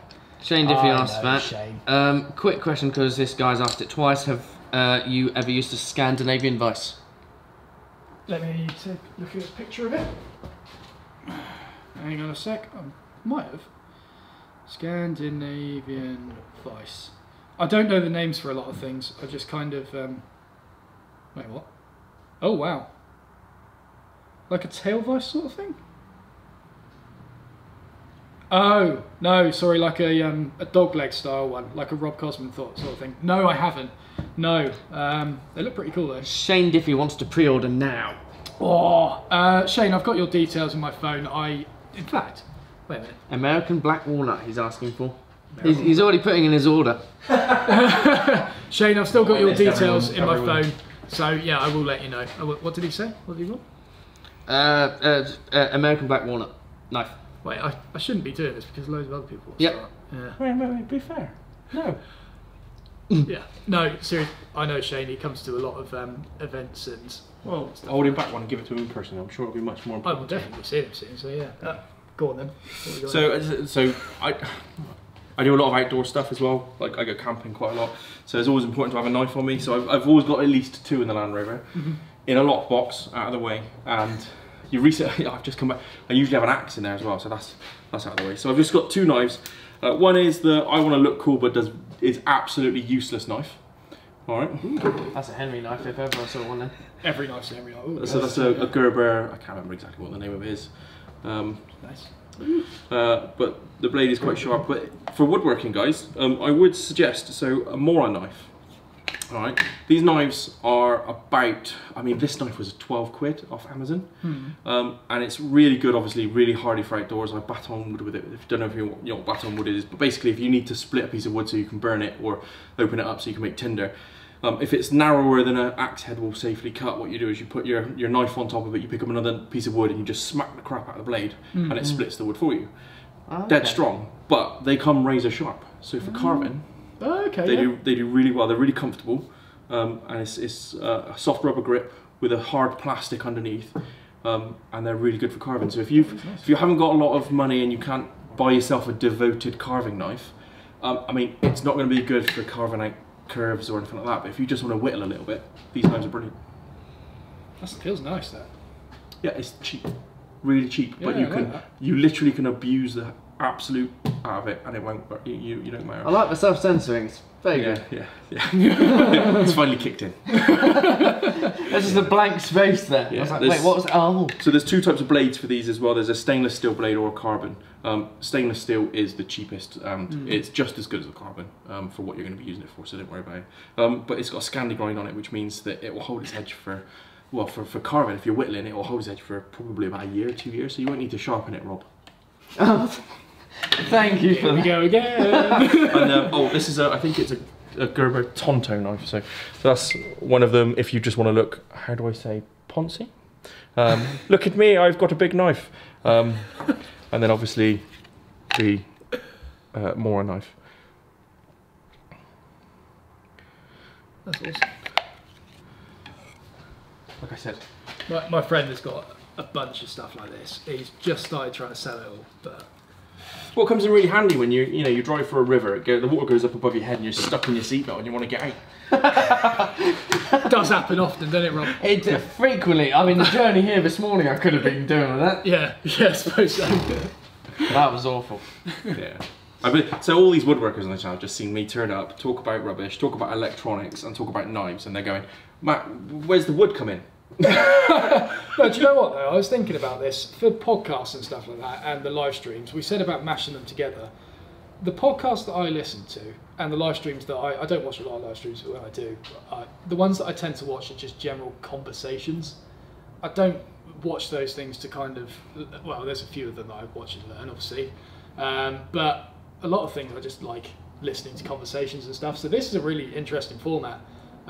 Obviously, how many people have we got now? So I watch 159. It's been consistent. So I watch a few other YouTubers' lives. One of the ones that I watch recently, or watch quite often, is a guy called the Beard X16. He does kind of a different format for his stream. So he's very much a down-to-earth woodworker, is what I'm going to describe it. Most of the time he's doing like a Turning Tuesday. So he'll do a Tuesday live stream at about 8 PM. He will sit there, he will run his lathe and talk through what he's doing while his wife wants us to chat, calls things out. And sometimes he uses something called StreamYard, which means that he's got quite a few. He's a smaller channel, so he's got quite a few well-known subscribers who come in, and he'll just pop in the chat a link and say, "Anyone want to join me on the chat?" So you end up with a window of someone who's just on the chat. Usually it's Jamie Page is on there quite a lot. JP Woodworking. He comes on quite a lot, and they have a nice little banter while they're making something. The last one he did was a unicorn horn for his wood turning mask. So he's got a unicorn horn in the and it's made out of it's rainbow resin, so it's a rainbow unicorn horn off the top of his head. He's a fairly good woodworker. Give him a shout. Go and have a look at the Beard X16. He's quite cool. Beard X16. Along those lines, what other woodworking channels do you suggest watching? And before you answer that, I realise I'm not asking every single question. I'm trying to, but it's not going to happen. Just before, I know the messages will come in because I've suddenly skipped a few. No. Do you want me to give him a twat, guys? Let me know. All right, next question. Yes, just say that. Wait, no. So is that directed at me or just both of us? Just in general, I guess. Yeah, just woodworking channels that you guys know. I got my teeth cut on Matt. I went to the Samurai Carpenter after you. John Heiss is just funny because he's a grumpy old man and he's amazing at it, and he knows his stuff. He is like me 15 years in the future with this stuff. So he knows how to do it, and his brain is keep it simple, and he literally just does it. And Izzy Swan is just the wackiest person. Give him a drill and give him a piece of wood and he'll give you a dinosaur that runs. It's that simple. And one of the parts that put me back into woodworking was Izzy Swan's how to build a wood shop on a budget. He spent 50 quid a week on his wood shop, and in 6 weeks he had a proper functioning wood shop. He did things like turn a circular saw upside down and bolt it to a plate of wood. There you go. That's a table saw. I remember that one. So yeah, but I mean, I built a table saw, fam. Admittedly, I told you earlier, it goes up and down, on and off, and loses fingers every now and again. But it's a table saw. It cuts straight, and I've got a good guide. I said I built the table saw off of Izzy Swan's. I built the table saw fence off of John Heiss. So yeah, those guys are brilliant. I would say start out with them. When you start looking at their channels, you'll see who they're watching and monitoring, because you can on YouTube. You can see who they're subscribed to. Go and have a look. Everyone in the YouTube community kind of is together. There's a good Facebook group called We Like to Make Stuff as well. Not the I Like to Make Stuff channel, which is good as well, but there's a We Like to Make Stuff channel where a lot of the YouTubers come together and they give you a little bit of early access to content, and they talk about how they're going to build things, and you can ask them questions, and it's more of an open forum. Give that a go. That's me. Admittedly, this is something that I've really fallen out of habit with, because when I started woodworking, even before, when I was just researching about it, I was proper into all that stuff. You know, like Steve Ramsey, John Heiss. I don't know if Izzy Swan was around then, but you know, all those Mark Spagnolo. Yeah, Spagnolo. Well, you can't not do Mark Spagnolo. Exactly. He's the original, isn't he? He's after Norm Abrams. It was Mark. Yeah, exactly. But I was like proper into all that stuff and part of the community. But now, since going down this sort of thing where I'm now creating for it, it's not me intentionally distancing myself from it. I just haven't put as much effort into the actually delving back into. So one of the time, well, yeah, part of the time, but some of the things that those guys do is together they will collab on a competition project, they'll go, right, here's a block of 2x4, build something, and it's the 2x4 like test, and then all they do is they just photograph it, they stick it on their websites, or they do a little mini series about it together separately, and then so that keeps you in touch with them, and you end up obviously keeping the emails and stuff like that. And from my perspective as a viewer, I see that, and it's like it takes me to other channels because I'm with that. Yeah, that's brilliant. It'll bring, if you go involved with that, it'll bring people to your channel, and obviously send you guys will go and see channels that you've not seen before. Yeah, collaborations was something that I needed to get on this year. It's still time. There is, yeah. Jonathan Katz-Moses is someone that I've always wanted to do a collaboration with. I'm in regular contact with him. We do much the same stuff. I've got his dovetail guide, so I on Instagram that you guys, I've just seen there's a lot of people that have just started trying to connect to my Instagram. So about 8 months ago I decided to make my first set of dovetails ever. And I got a Katz-Moses dovetail jig to do it. And I admitted to you my fault with it, but you wouldn't notice to look at it. It looked absolutely perfect. Yeah. And I did it it took me an hour. I did my first set of dovetails in 18 years, and it looked flawless. I should have really tried it. Yeah, I should have really, but you're too stubborn. No, but in response to that woodworking channels question, I don't watch a lot of woodworking channels now. I'm trying to branch out into other things and become, I don't want to just be about wood at the end of the day. I don't want to just be limited to that. So stuff like this is really interesting. Obviously I'm watching a bit of Alex Steele at the moment. I went in a proper rabbit hole with that last year. Yeah, it was good. So did I. I'm not going to lie, since he's gone to America, I don't really like some of the stuff he's doing. He's doing textiles and stuff now, so I might give that a look. But do you know what, that's what I really relate to with what he's doing now, because I'm moving into the metalwork, he's just moved into textiles. I think I can really relate to his, he's been doing that for so long now. Yeah, just something new. Exactly. I can smack a hammer on a piece of wood and make another hammer without blinking, battering an eyelid. I want to challenge myself. Yeah. So for me though, it was his workshop change. I liked it originally. I like the really tiny shed he basically started in. I really liked his UK workshop. Norfolk. That was brilliant. Yeah, so it had so much character. Then the one after we went to, that was pretty good as well. That was still small enough, but it wasn't overpowering. And then suddenly you're in a massive warehouse. You think, it just doesn't have the same character that got me invested quite the same way. I like his last workshop in the UK because he did something that I hadn't thought of, and it just makes sense. Was he had a grinding room? Yeah. And it was just like, do you know what?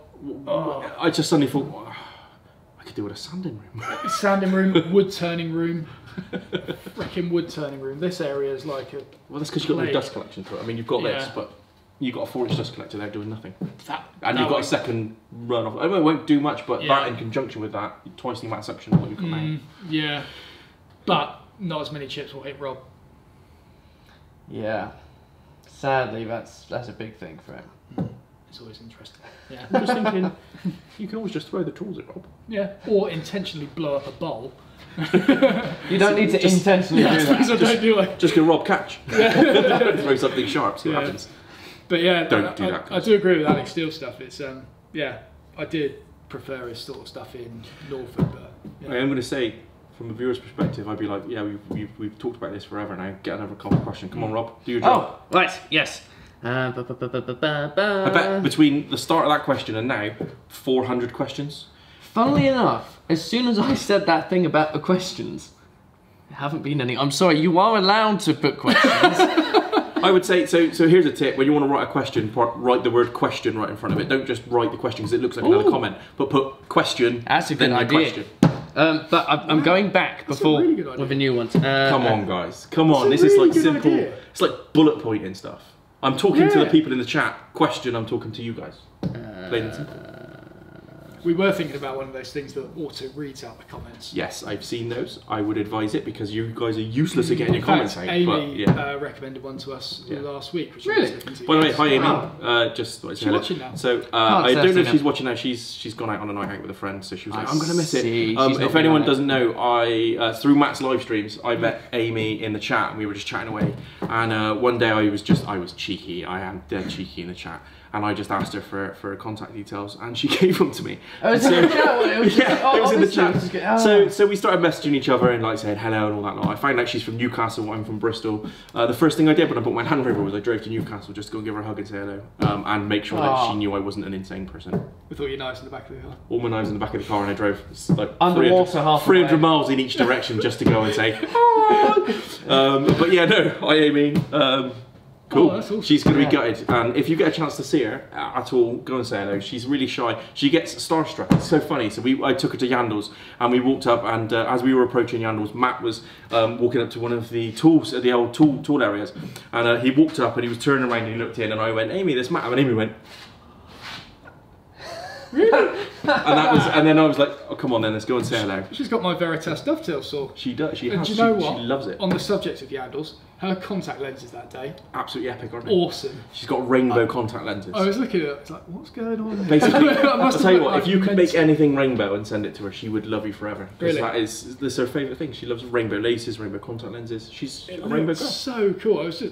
I could feel myself just glaring into her soul. Like, And what she is doesn't going like on the compliments as well. So I was telling her, she was, I said, yeah, they look pretty amazing. And she doesn't. She's not the kind of person who likes getting compliments. So yeah, give her compliments, guys. In the chat, if she's joining the chat or if anyone sees her in the chat, go and say hello. She is a lovely girl. Yeah, no, she is. It's been really nice chatting with her. Yeah, sorry. Yeah, Matt. And her tag is just Amy. There is nothing else. Not Amy 1000, not Amy 200. Amy on its own. She is the first Amy on YouTube. She is the Amy. Yes. 5 Teep says, question. Good man. Well done. I know, that's why I picked you. Was that We Like to Make Stuff group on YouTube? Can't find it. It was Facebook. No, it was Facebook. It's We Like to Make Stuff on Facebook. You have to answer a few questions that basically go along lines of I like to build stuff, and yes, I'm not an insane person, but you can lie on that one. And then yeah, you're in. It'll take a little while. There's only a couple of thousand people in that group, but they've got all the big YouTubers in there like Jimmy DeRista. You've got Jamie Page. You've got Izzy Swan. You've got a guy called Joe Crawford who kind of runs it all. He's from the Missing Digit Woodshop. Yeah, it's a really good place. Do you watch Pat Lapp? I've seen Pat Lapp in there a couple of times. I haven't watched him too much, but he is hilarious. Same as Andy Berkey. Andy Berkey, if you see this, Andy mate, you've got some top going on. Don't ever change. I watched him do a podcast with a mask on the whole way through. It was a Viking mask or something. It was absolutely epic. The whole podcast. Did you see Pat Lapp's video where he made his dad a shaving razor? No, but I am now going to go and watch it. Okay, I won't spoil it for you. I don't know No, what you go have to on, type. spoil it. No, I don't want to because I want people to watch it themselves. I think just type in, what is it, Pat Lapp, I don't know, razor, and it should come up on YouTube. Shall I spoil it? No, we'll tell Tim at the end. Okay, yeah. I get to hear about you it's guys. one of the most. Technically, you guys will see it before me because we'll Yeah, be out for a exactly. beer. I don't know what I feel of what, or how I feel of what he did. You know, You've I've told you told that. me, I haven't seen it. It's disturbing. It's very The concept of it, I haven't seen it. The concept is disturbing. He goes under the YouTube name Le Pic Bois, which is French for the woodpecker. Yeah, he's French. Yeah. He's really chatty. I've seen him on some live streams. I saw him on some videos at Maker Central. I think it was Maker Central. He may not have been there. I can't recall. But there's a lot of podcasts going on. He's a real big player, and that We Like to Make Stuff group is really cool. There's a load of people. Even so, some of the biggest contributors to that group are not YouTubers. They're subscribers who just get in and start chatting to the YouTubers, and it's really good. Yeah. Warren Evans asks, how did Tim finish off the worktop he made, and how would you finish a worktop? So, for me, my worktop was 6 2x4s side by side that I glued with not very good clamps, so they weren't level. So I planed it for a very long time, and they are now not 2 inches thick. But hey, and I used Wrangler Star's worktop method for attaching to a wall, so I had underfloor space. So basically, I just built a wood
Live stream's back. Cool. Rob, he gets notifications now when the live stream goes down because I told him about the lag and he found a setting that meant that he doesn't get lag. So we saw the live stream go down and we've just been chatting amongst ourselves for 5 minutes. Yeah. Yeah. Yeah, that's all good. Merchandise. What's the last thing? Yeah, merchandise, OSB t-shirts. I do want to release soon. Just testing different materials / qualities, I suppose, because the first ones we had were just a bit minging. Like they just you wash them a few so well. They started lovely, but then you wash them a few times, they just turn to tissue paper. It's like that fabric that you put goes over ironing boards. Just sort of like wrinkly. You need someone like, so in the US they've got a guy, Demolition Matt, who does bunker branding, and he's basically got all the YouTubers and he just acts as a central hub with his tools and machinery. It makes it really cost effective. You need someone in the UK with that kind of setup that you can just say, go and make my stuff. Yeah. Just need another creator, but just in that department, in textiles. Definitely, yeah. That'd be really good. Graphic design in general, yeah. Come on, Rob, do your job. Next question. I just got it up and running again, please. Matt wouldn't know how to do You it. can't do 2 things at once. What good are you? This is hurting. It's hurting a lot. How big is your stack of Belvita then? How about that? Well, that is a question. How big was that? You or? Well, That was them. So I've sent in 1,000 at least. Well, 1,200. I know I've sent in. Has it been 3 bulk packages so far? That would be more than one. That would be 1,800 because wow. they come in at 600 at a time. Yes, of course they do. Yeah, yeah. No, you can actually see it under the router table there. You see them poking out there, and then open the top drawer in this power tool cabinet. It's running low, guys. It's running low. Send more. Holy Christ. Yeah, and that's 2 deep. There's 4 boxes in there. Guys, from Belvita, because I am going to email you this now, guys. Belvita, Matt is a top bloke. Come, just get in touch with him and, you know, sponsor him to make, I don't know, make a Belvita display stand. That'd be cool. Every Belvita cast in clear resin using my new pressure pot in a display cabinet, sent to Belvita beforehand. Right, so we make it. I send that to them. And then say, I've got a video of it. Can you sponsor it? We'll put your logo at the start. That's cheeky. Just come to me. Done. And you can put up a linear motor. You can have the Belvita spinning all you like to do. Smoke pouring out. Rob can do his cogs. He'll have spinning Belvitas with disco lights and some fog. That'll catch them off guard. They open it. It's like. Yeah, but they have to plug it in first. They don't warm up. Oh yeah, they do have to plug Battery it in. powered. Yeah. Nuclear reactor in there, just so it's continuously going. Oh man, you're going too far now. Coming out with the nuclear stuff. Go on, Rob. Would you like to? You can take it, Rob. That's why I do it. Okay. I'll buy you a beer now. You'll be fine. You're not old enough to have beer on you. I'm not having Tim here. This is what you miss in the comments. I'm like this in your comments while you're doing all this stuff. Yeah, no, I see those and I'm like, no, I'm not giving Matt the ammo. Yeah. Undefined says, as I'm moving on desperately, what did you do using the Wrangle Star method for? Did someone mention the Wrangle Star? Yeah. So my worktop was, I've got a very narrow workshop, and so having a to the floor cabinet with a worktop on the top just wasn't going to work for me. I needed to be able to get stuff in, and I needed to be able to sweep underneath right to the wall. So what Wrangler Star did was he just mounted 2 2x4s to the wall, one at the top height just below, and one maybe I think it was a foot down, and then put 2 2x4s glued together, 45s on it, notched into the bottom, so the weight goes down through obviously the 2x4, the 2 2x4s now. It's a 4x4, straight down into that, which is bolted to the wall, and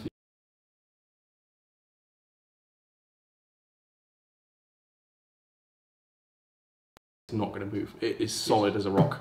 You look befuddled. Yeah, no, it just sounds cool. But it means that what he did was he used the space created by the struts to he put drawers and stuff in, so he's got drawers underneath his worktop. But it means that you can get right underneath with a brush. You can sweep all the way to the wall. You've got extra leg room. You can pull up a chair and sit underneath your workbench without having your cabinets there. If you want to, you can still just chuck stuff underneath. It's still out of the way, it's just underneath. It worked for me with my small workshop. It's a good idea. My workshop is, I think, 12 feet wide by 22 feet long, so it's tiny in comparison to this. So. Yeah, I mean, don't have a huge amount coming through after that. I mean, we've answered so many. Rob, you're lying. You've got to be lying. I know there's loads of questions in there gone unanswered. Guys, whack another question in. If we've missed it, whack one in now. I've just seen one, make him cry. So that's not a question, that's a demand. Okay. Tim Scott, do you have a channel? No, sadly, I am just a random dude who watches Matt, who, through the luck of the gods, has managed to figure out where he lives. Well, what, the foot? Yeah, I was going to say, Adrifo Yeah. asked, you were talking about safety footwear, any recommendation? Scruffs. Scruffs, I've got the Scruffs switchback. Literally wear them day in, day out. I mean, I'm in here, if I'm teaching at Rycotewood where I have to wear steel toe caps, I'm in here the other 3 days throughout the week, and then I've got 1 day off where I usually see my girlfriend or hang out with friends, and in that day I usually wear my Scruffs switchbacks. Not sponsored by them or anything like that. I've just worn them throughout my employment at Axminster and Rycotewood. Love them. Literally an extension of my feet by this point. Scruffs, switchbacks. George Found says, a question, build a trebuchet. There you go. Oh, that keeps coming up, doesn't it? It does keep coming up. Yeah. Yeah, I think we've got to start small with a catapult or something. Jim Speed, 300 TDI. Sorry, just had to jump in there. Okay. Oh, you're on it now. Oh, I see. Someone went, Land Rover, what is it? Yeah. So it's 300 TDI. It was so technically it's a 2019 Land Rover because it was released from the MOD on the 1st of June and registered then. Has never been registered before, but it's a 1998 model. It's Defender Wolf, which means it's top spec. So Fair enough. Alan May says that someone previously asked, what is your favourite tool that you never use? Favourite tool that I never use? Wow. I thought, yeah. Favourite tool? I must have missed that one. What brain. were you pointing at? Yeah. That's not my favourite tool. This is the favourite tool you use the most. This is the favourite tool you use the least. That has made me so self-conscious, but it's so true. Everyone's, it's the same. It's everyone. Yeah. Oh, I don't really know. I know. Crowbar. I've said it before. Nothing. That's a pry bar, not a crowbar. It's a super bar. We are both wrong. We are both wrong. Easily my favourite tool. Love it when I get to use this. Never get to use it. He's lying, he used it just a moment ago before the live stream started. I saw him use it. What? Did I? Oh, you had to get up there. Yeah, you trapped your fingers in it earlier. That was even better. I didn't trap my finger in the crowbar. No, you didn't, I suppose. Thank you. Warren asked, would epoxy possibly discolour the Velveeta? Hadn't thought of that, had you? No, I wouldn't have thought that. Actually, no. That's Well, it depends on the cure time, because if you've got a quick curing one, it generally gets really hot. Something gets really hot, it will do discolour damage. So I would say use a slow curing one, but the problem with a slow curing one is everything will fall to the bottom. And also the fact I'll probably be doing it in a pressure chamber. That might be quite interesting. Watching all that epoxy getting pushed into a Velveeta soft bake. Mate, you've got a video and release that. Stick it anywhere, I don't care, I'll watch it. That would be amazing, wouldn't it? That'd be really good. While you're doing And that, can you get Rob's face whilst you're doing that? Because that's going to be the best reaction. So, it's like, my Velveeta! Troy asks, has anyone mentioned that Matt's clock is still not working? Well, we've got over this and we understand that it's entirely Rob's fault. Oh!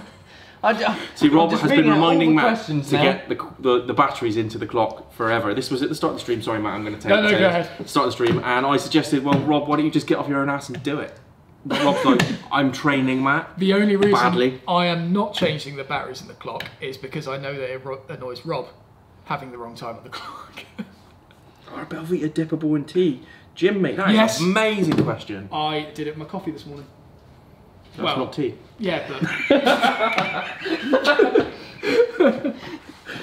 Right, we are getting a cup of tea afterwards, and I'm going to have a cup of tea, and I'm going to dunk one, and I'll post it Tell you what, anywhere. I'll boil the kettle now.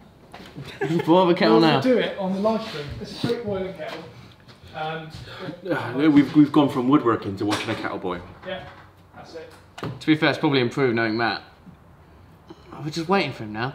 50 Worms, what should I use for sharpening? And the answer to that will depend on entirely what you are sharpening. So if you can describe that, then I'll go into more detail. I would say Matt would go into more detail. He's got loads of sharpening videos, but Matt's making me a cup of tea, so I'm amazed. I'm taking over your time, mate. What's the question? And he's doing a better job, to be honest, because he's actually dealing with the comments himself. Yeah. So Tim's doing. what should I use for sharpening? And I've said, depends on what you're sharpening. It does, yeah. For beginners, I usually put them towards diamond stones because they stay flat. Just got to put a bit of water on them, ready to go. Or Scary Sharp from Workshop Heaven. Yeah. Pretty good stuff. Pistol Knight says, check out Nick Zametti for epoxy experimentation. Pistol, mate. Nice to speak to you and see you, mate. This is me. I've mentioned you a couple of times in comments and said hello, so hello. I don't have any milk. I mean, you're just a failure at life, aren't you? Coffee? Black tea? I'm good with whatever, mate. It's fine. You know anything? It's good. No. Yeah, don't worry. We'll go and get a beer. Yeah? We'll do the frothy stuff. Massive. You Failing are life. a massive disappointment. like. Well, actually, no. I have ordered my UHT milk now. There you go. See, I was going to go around and make the tea, even though I don't make tea, and I thought, no, Tim won't want it because we don't have milk. Yeah, I've realised that upon boiling the kettle. Yeah. Jim, mate, you're a diesel fitter and you only function on tea, mate. I have to live. I've got a coffee machine in the office. I know what you're saying. I have to live on coffee. I need the extra perk. So yes, mate. DC Romo, know anyone with a bandsaw for sale? eBay, best bet for that. Matt, under the bananas on Matt's shirt, it should say yes. Bananas. Yes. Yeah. To be fair, right, this is going to be slightly not PC, but I am known in my office for going in silly t-shirts. And I've got a t-shirt which has got a big picture of a male chicken on it. And it says, stop staring at my 4-letter word. I've also got another t-shirt that says, do you consider yourself immature, with a tick box at the top that says yes, and a tick box in the bottom that says no, which has been crossed out and the word knob written in it. So. Oh. Andy Stevenson says, Matt, will Axminster really sharpen my chisels for me, or were you just stitching them up when you told me to take them in? They don't sharpen them for you, they send them off to get them sharpened. Ah. Because we used to do them in store when we were there, but obviously someone would bring in one that they've been opening paint cans and stuff with, and it would just be absolutely mullered and it would take you half hour to regrind it. So yeah, they usually send it off now, but if you're little insider tip, if you bring your worst one and then ask for a Tormek demonstration and say, oh, actually, I've brought in this chisel, usually they'll give you a Tormek demonstration on that chisel and then show to you how quickly it will regrind it. Matt, you know you've just stitched up every Axminster in the country. I don't work there anymore. Well, That tells me it wasn't exactly amicable. Eh? Oh, no. But yeah, bonus points if you actually buy the Tormek afterwards, may I add. Vinteran ULV says, Matt, have you considered joining the Makers mod by Samurai Carpenter? I've not even seen that one, so mate, thank you for pointing that out. I want to go and look at that. Yeah, it does look pretty cool. I've yeah, Get a mini fridge. yeah, I don't know, I'm tied up about charging for courses, because that's what they do, isn't it, the Makers mod? It's a sort of guild kind of thing. I like giving away stuff for free and then making income through other things. Can I get a demo on a draw? Yeah. What was it? Can I get a demo on a draw knife? On a draw knife. Good luck with that one, mate. Please I try say it. try. Try, yeah. Jim Speed says, if he brings his planes in on Saturday to Axminster, will you sharpen them? Oh, You shot yourself in the foot. I have, haven't I? I assume that's the one in North Shields. I would say for Jim only, because Jim's a good man. He comments in there quite a lot. Well, it I'd say, depends. yeah, do Well, it. he says planes plural. You don't know how many planes he's got. He might be a plane just- seller. I would say choose one. Bring in as many as you want, and you can choose which one you want to sharpen. Bring it in. If there's a Tormek there, I will do it for you out of courtesy. Yes. Oh, mate, you In fact, no, I'll do a full demonstration for you. do it on a Regrind. stone. Don't do it on a, or do it on glass. Don't do it on a Tormek. Tormek's like, Tormeks are great. I know they're great. Yeah. They're amazingly great, but you need to put some effort in. No, what I was going to say, regrind it on the Tormek. I will do the full-on cambered blade and everything for you as a demonstration. How about that? Look at that. Sorted. DC gonna write that on turn his- some on my hand. teacups and sell them, like Japanese style teacups. That'd be cool. Style teacups. basically big shot glasses out of wood. There you go. Like I said, keep it simple, guys. Keep it simple. Yeah. Simon just says, thanks for putting up that Surrey Timbers vid last year. Go there all the time now, even if it's a bloody long drive. That was good, guys. Yeah. Do the Surrey Timbers. If you can do Yandles as well. Yandles isn't quite as good on video as for what I saw Surrey Timbers, but I order stuff from Surrey Timbers now because of your video. All the time, Surrey too, and they're such a good bunch down there as well. Really. I need to visit them You more. can get a discount code off of them for sending them so many customers. Because I started buying all my wood from there because it's easy. I work so long to get to a wood shop, to get to a timber merchant. It's just horrible for me. Yeah. I'd rather pay the 15 quid to have it all delivered and not worry about it. Definitely. Yeah. I mean, and the stuff they're getting in at the moment, we were saying this earlier. Stunning maple. Their Instagram story is just porn. It genuinely is. It's like, I thought, I don't need this. I've Just got find African myself. Baduk. Just touching myself. Look at that figure. What has this devolved into? You said make Rob cry. I think I figured out how. But yeah, no, that was a really cool place. Yeah, it was cool. Really yeah, cool place. Yandles is definitely on my map though to do that. Really nice people there as well. Yes, yeah. Surrey Timbers. I do like them. Two things. I've got two questions here. Warren, I think if you mentioned Matt's name now at Axminster to try and get a discount, you'd probably get kicked out. And Neil says, what time are you going to be at Axminster sitting board? Sitting board, they're usually, I'm starting the demos at 10 o'clock until about 4 o'clock. You can turn up any time between then and I'll be doing a demonstration. What I do is I usually start off at 10 doing a sort of sharpening tool setup, and then I go on to dovetails, do a little bit more rambling about tools, and then I usually do a lapse dovetail, and then I kind of answer questions from everyone in the crowd and then cycle that through until about 3 o'clock or 4 o'clock.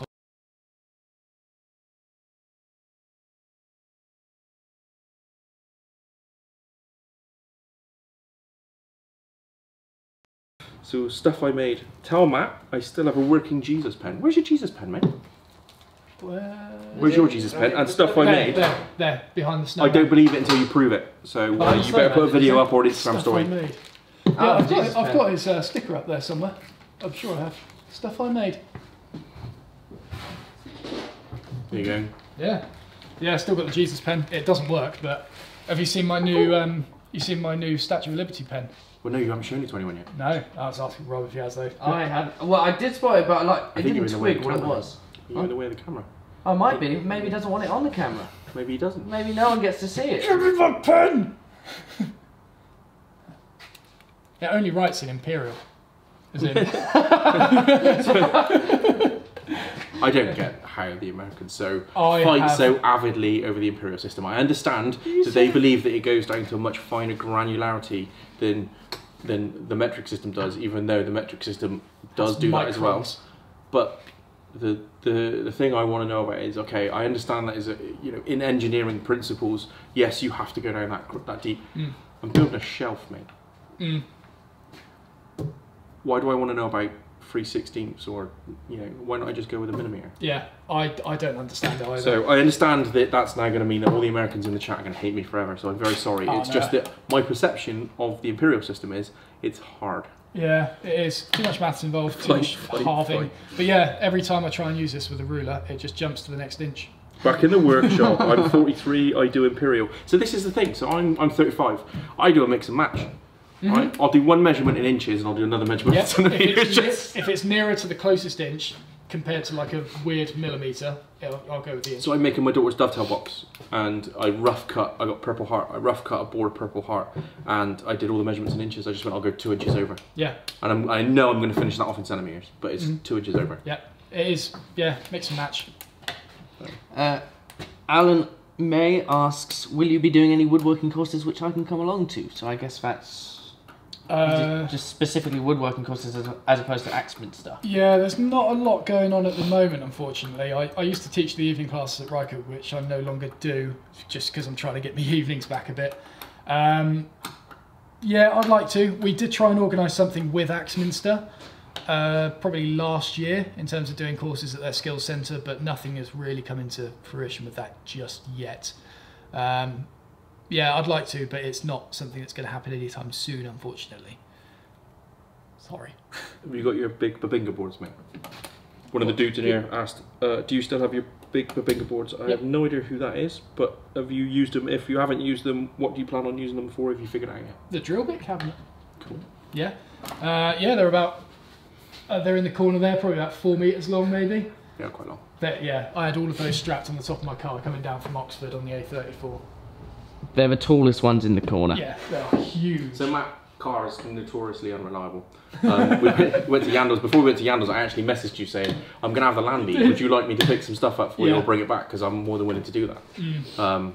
So yeah, I've got a roof rack. The Land Rover, because it's an ex-Royal Marines version, basically they don't like getting wet. Marines, not getting wet. So they strap a tow line to the front of the bumper and then loop it up, and they've put roof racks on the top so they can strap stuff down, but mainly so they can just hook the tow line on top so they can get out the Land Rover, grab the tow line without getting their toes wet. that's good. Babies. Yeah. But yeah, no, so yeah, I would have grabbed those for you, but yeah, no, Matt doesn't need me, he's just got a broken car. Yeah. Do you know what, actually, I'll tell you this, my side of the car is perfectly fine. It was the passenger side of the car where the door wouldn't open, the window wouldn't open. So you've been pissing Rosie off so much that she's been smacking the crap out of your car? Pretty much, you had to climb over my driver's seat, and Rob tried it a few times, my friend Henry tried it a few times. It was hilarious. I actually didn't want to get it fixed because watching people having to clamber over that in all sorts of different methods, brilliant. Brilliant. Just other than the fact that if you just happen to roll your car and can't get through, I'll be fine. Mate, if you roll your car, getting out the door is the last thing you're going to worry about. Windscreen.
Back in the workshop, not saying you're showing off, Tim. we're back. Okay, we're back, sorry. Yeah. Cool. In response to the van thing, so my friend has recently gone nomadic, I think is the word for it, where basically he's not living from home, he's living out of his car, and like he travels a lot for work, and work is able to expense. I think the term is bug out vehicle. He's bugged out of his house and he hasn't found somewhere to bug into. We kicked him out basically, yeah. But yeah, he's doing that, and it's kind of made me think that a few years ago I had this grand idea of living in a van. A lot of people do it obviously, and I am definitely the sort of person that would love to live in a van, and I just thought maybe when the tenancy runs out next year, actually get a van to live in. Possibly. Right, so having lived from a van for an extended period of time, i.e. the Land Rover and things, the one thing you will miss is running water. So it's going to be a bad idea. Try camping or trying to do other things like that. There's a channel, YouTube channel called Bug Out Vehicles UK. They do a lot of stuff basically. They've got a Land Rover that they put a box on the back and it's an ambulance. They've just turned it into a camper van. Yeah. Watch that before you make any decisions, mate. It's amazing, but 14 days I think is the most you'd get before you'd literally pull that lock of hair out of your head. Unless you get a gym membership and you use their showers and their water and all that.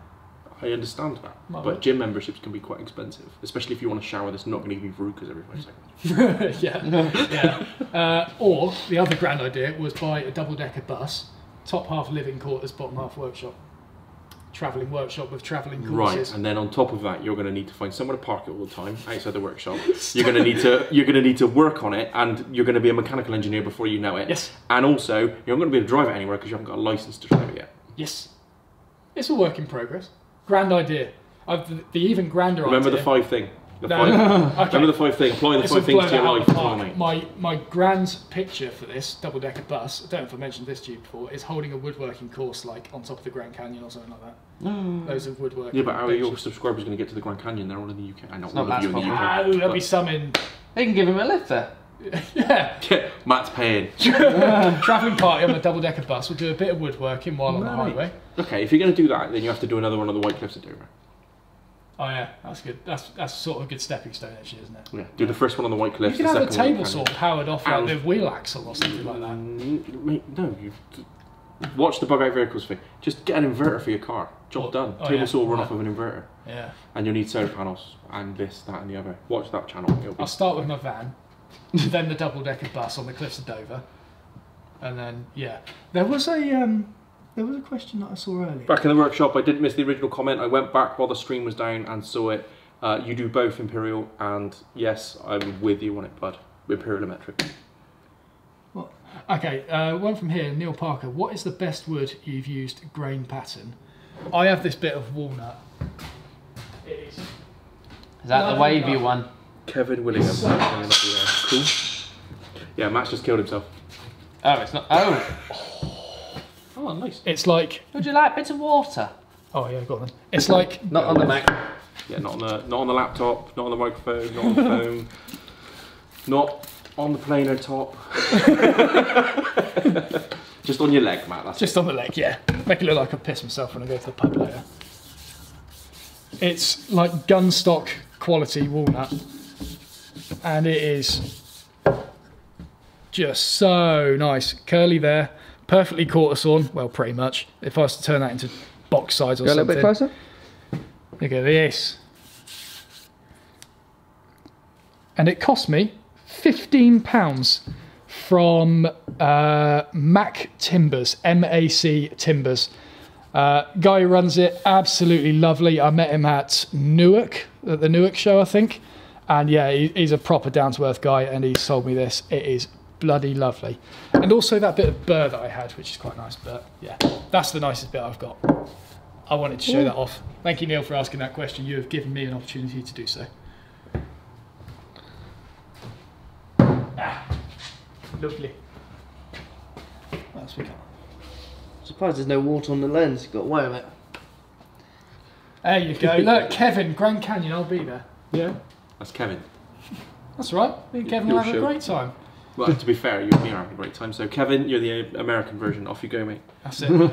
There's a guy who said he lives in Dover, Norman Booker. That's cool. Another guy says you can drive a double-decker bus. This is Warren Evans, by the way. Drive a double-decker bus as long as it's more than 15 years old on your car license. What? Yeah, so basically you can drive it. You're never going to get anywhere, but you can drive it. Jason Brown will also make the trek to the Grand Canyon. There you go. Norman will take the trip to Dover. Cool. I mean, Norman, you can come to the Grand Canyon Alan. if you want. Hi, Alan. Alan, May, Scotty. It's actually probably in the right place now, I don't know. I forgot we did that. Corey Collins, Love Channel, Border Tools. Oh, yeah, do some more tool jewels, mate. Yeah, shooting planes need to do, and I thought of one the other day, which would be another good one as well. Can you make Rob do the shooting planes? I want to see him take the skin off his thumb. No. Don't ever make me do a tool jewel thingy. I'll just say they're all not. Do you know what? Do you know what? I actually think you should do something like this. Cheap tool, expensive tool, give it to somebody who doesn't know what they're doing and see what happens. Cheap tool, expensive tool. Give the same task to Rob. Rob doesn't know which tool's expensive, which tool's cheap. Give him both. Say which one does he prefer. Because 9 times out of 10, a cheap tool will do the job just as well as an expensive tool. It just won't do it for as long. So if you say, for instance, you buy 2 decent saws, like a Veritas saw and a Draper saw, not saying Draper you're bad, by the way, Draper, if you're watching, help Matt out.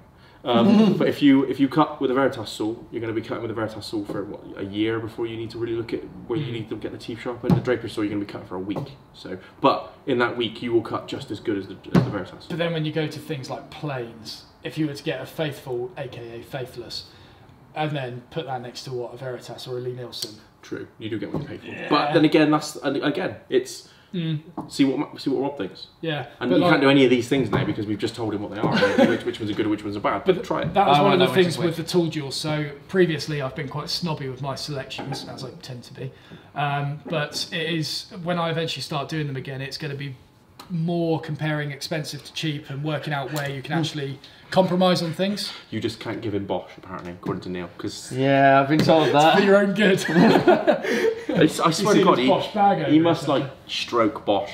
That's his pet name for it. No, they're just better than everything else out there. I mean, there's just no two ways about it. Bosch is Are life. you like properly trying to get Bosch to sponsor you for something?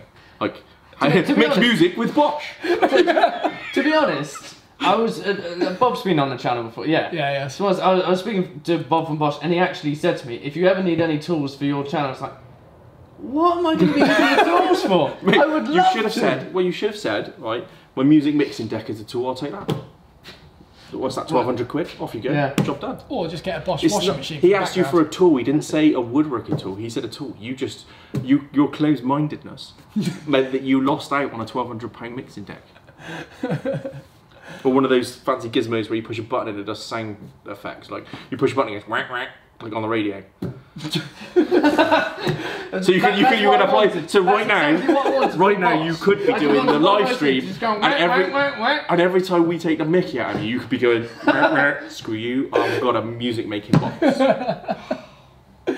Robbie, you're missing out. This is where like 10 years of experience comes in. I never pass up a free thing. Someone goes to me, do you want a cup of tea? Sorry, Matt. If it had milk in it, yes. But you know, do you want a tool? I don't care what the tool is, I'll sell it. Give me the tool. What are you offering me? Oh, you're offering me a table saw. I'll take a table saw, flog it for 400 quid. That's 400 quid you haven't got before. And then buy what you want with the 400 quid. I don't think Bosch should just Am I literally beating up say, Rob enough yet? here's the tool. And, He's not crying there's no yet, I'm point still getting going. into it. I'm trying. He's Take not a caving. long way. It would take a very long way to get to that point. Oh, Jim Speed, Thankfully old for tool you. versus new expensive tool. Sorry, we've moved on, Rob. Jesus! I hate how quick you are. Matt, I can deal with. He's slow. He's sluggish. I've got someone who's better than me at this stuff. It's not good. Warren, when you made your deck in, Tim, did you use ready cut timber or 4x2s? I actually used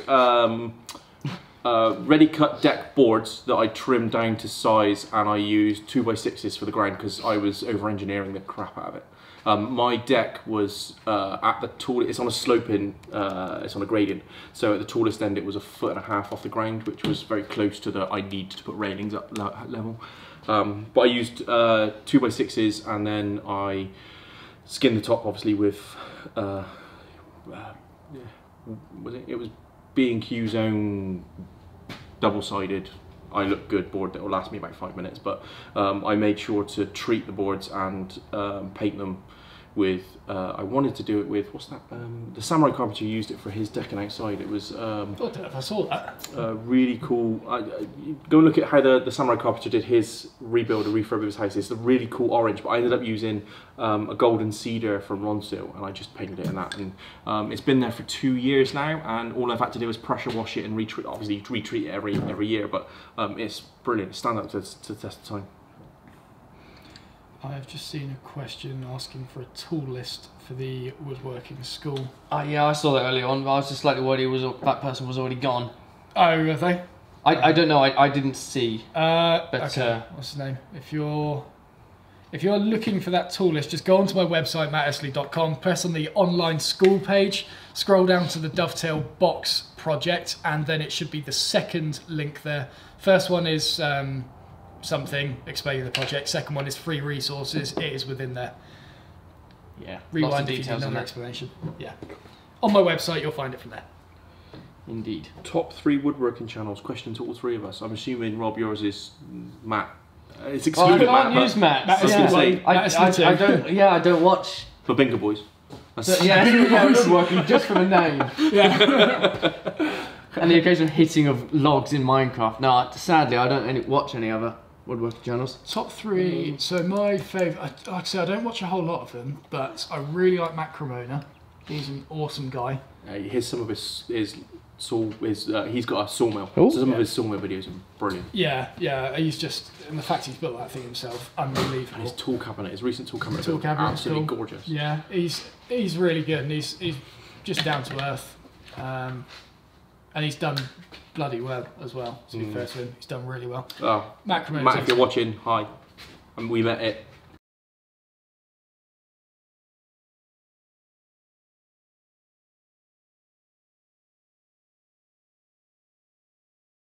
Sorted. Come back. Yes. Okay. Oh, yeah, that was like a pit stop. That. I saw it flashing as I walked past, like, oh, it's going to go, and I was just about to stop you, and it went. Cool. So it was, oh, you said Matt Cremona, I said Matt, hi, love your work. If you're watching, if you're not watching, get watching. For me, I would say April Wilkerson is a really good woodworker. So she obviously does a lot with Matt because of their link with Triton Tools, but April Wilkerson is a Texas lady, and she is a self-taught female woodworker, and some of her early work she's in a dream workshop now that's like the size of a warehouse.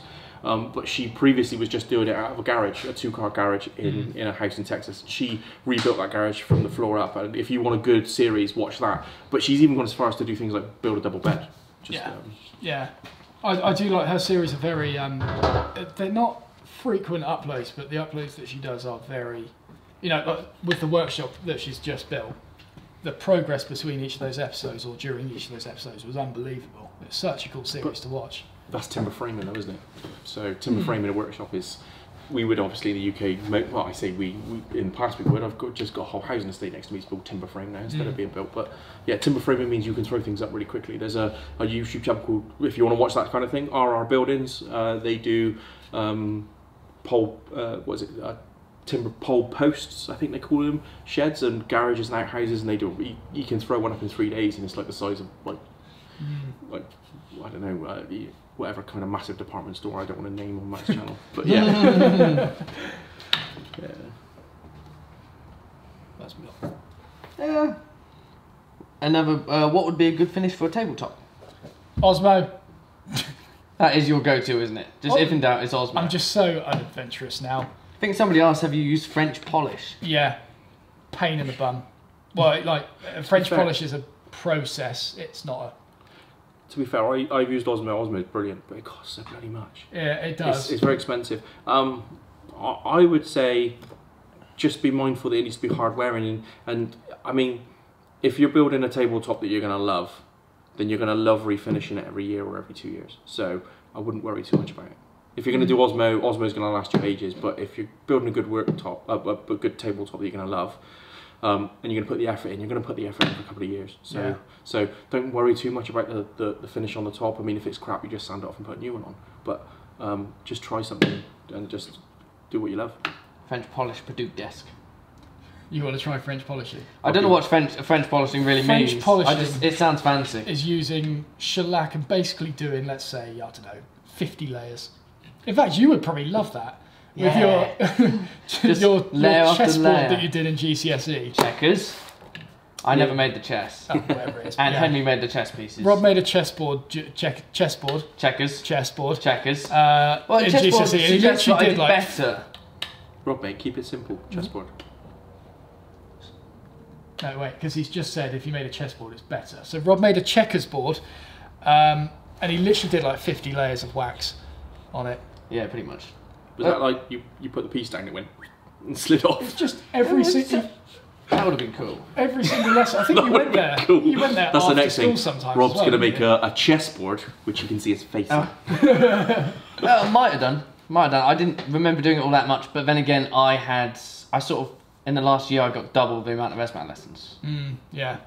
So. But no, with French polishing, it literally takes out to mirror shine. You can see your face in it. Yeah. Woo. Yeah. The only issue is if you spill something over it, it strips it and you've got to start again. It's not very durable. I would say, so Guy Ventrans just said, I'm an apprentice kitchen fitter and my boss swears by Osmo, you won't use anything else. That's because your boss is reliant on the word of mouth that his product is good. So he will put the effort into putting something like Osmo on so that it is good and will remain good for a long time. He will fit a kitchen and walk away.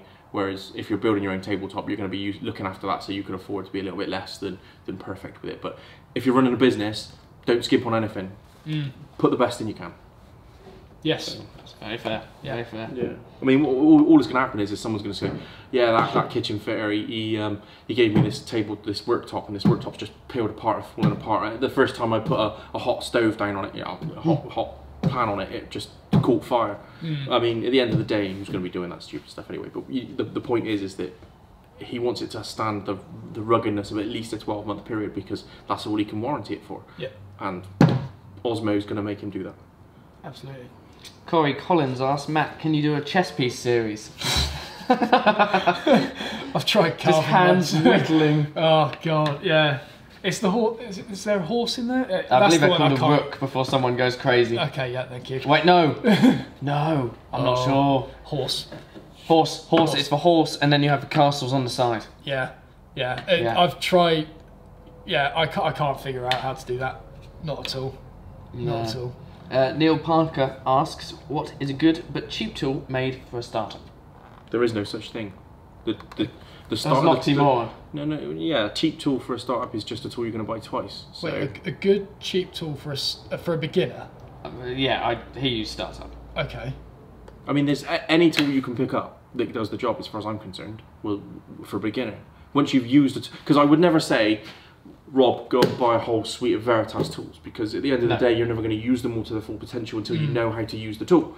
Yeah. And inevitably, you're going to break a tool while you're doing it. So pick up the cheapest tool you can, learn how to use it. I say cheapest tool you can, within reason, obviously. Yeah. Learn how to use it, and then when you figure out what you want. So I was using bog standard. I mentioned it to you. I was using a bog standard £6 coping saw that I've got off of Amazon. I did my first set of dovetails with a coping saw. Came back and went, Night. I need a fretzel. I need a new concept fretzel, because I need the reliability of that saw to work for me. And having used it cheap, I knew what the expensive one would do. Yeah. So yeah. No, so yeah, definitely reflects on what Tim said. Start off with just what you can afford. I have got a kit on kit.com, funnily enough. www.kit.com/Matt Estlea. There is a budget woodworkers starter kit up there of stuff that I've used and just sort of heard reviews of, and stuff that should be good for beginners that is somewhat affordable. You can also have a flick through that, and once you start getting sick of those tools, i.e. you start seeing their limitations, I've listed all of my other equipment on there as well, and yeah, you can sort of see what I recommend from there. It's a pretty good website. I really like it. And if you go in power tools, guys, that's the kind of selection options that you need to look at the brand, because power tools are funny. They don't like changing batteries. They don't like changing interchangeable parts. So power tools is a different kettle of fish. I would say go with the most prevalent tool that you think you're going to be using. So if you're going to get Makita, make sure you stick with Makita. I don't personally, so me, I use Ryobi, because Ryobi at the end of the day, they've got a tool for everything, and I've got 3 batteries, and I need those 3 batteries to do a lot of work because they cost so much money. So I just buy a Ryobi kit because it's cheap enough that if I'm going to break it, I can go and buy another one. And to be fair, it's come a long way recently, Ryobi.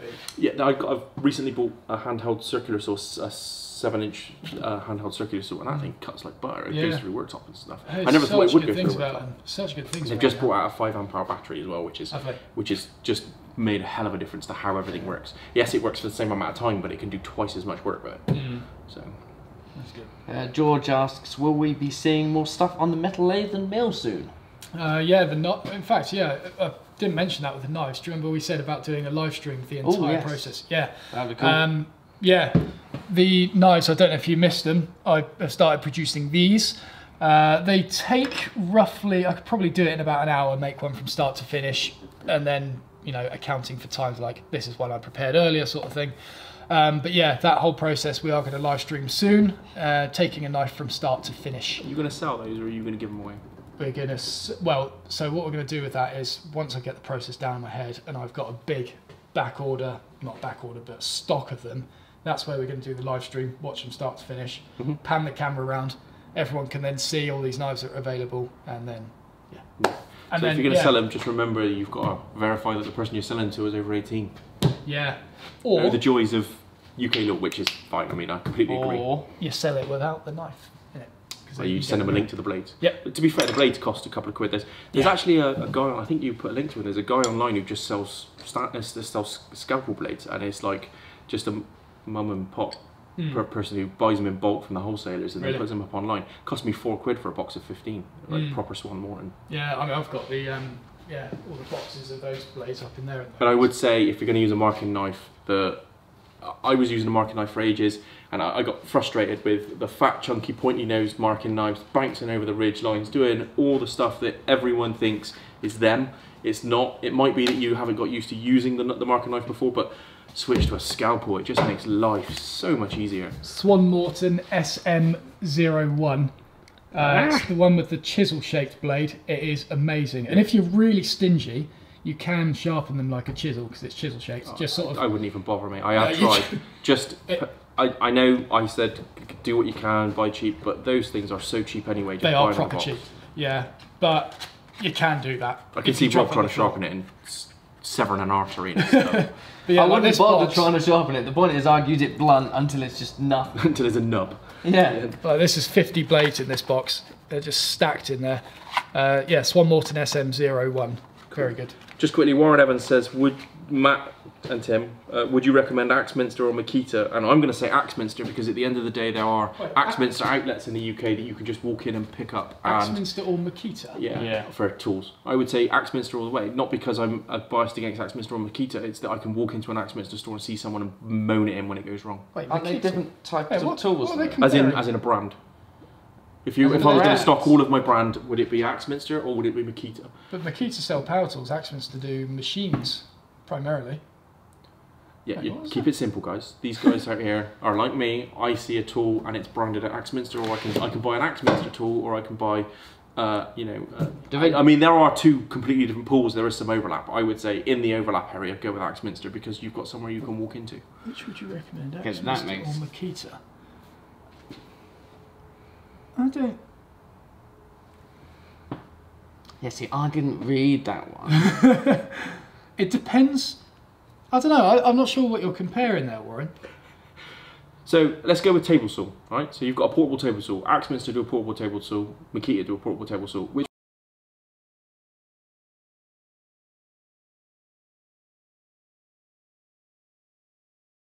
tool, and I had a problem with the Makita tool. I have to deal with Makita online and Makita on the phone. If I buy an Axminster tool and I have a problem with an Axminster tool, I can walk into Axminster and moan at Matt.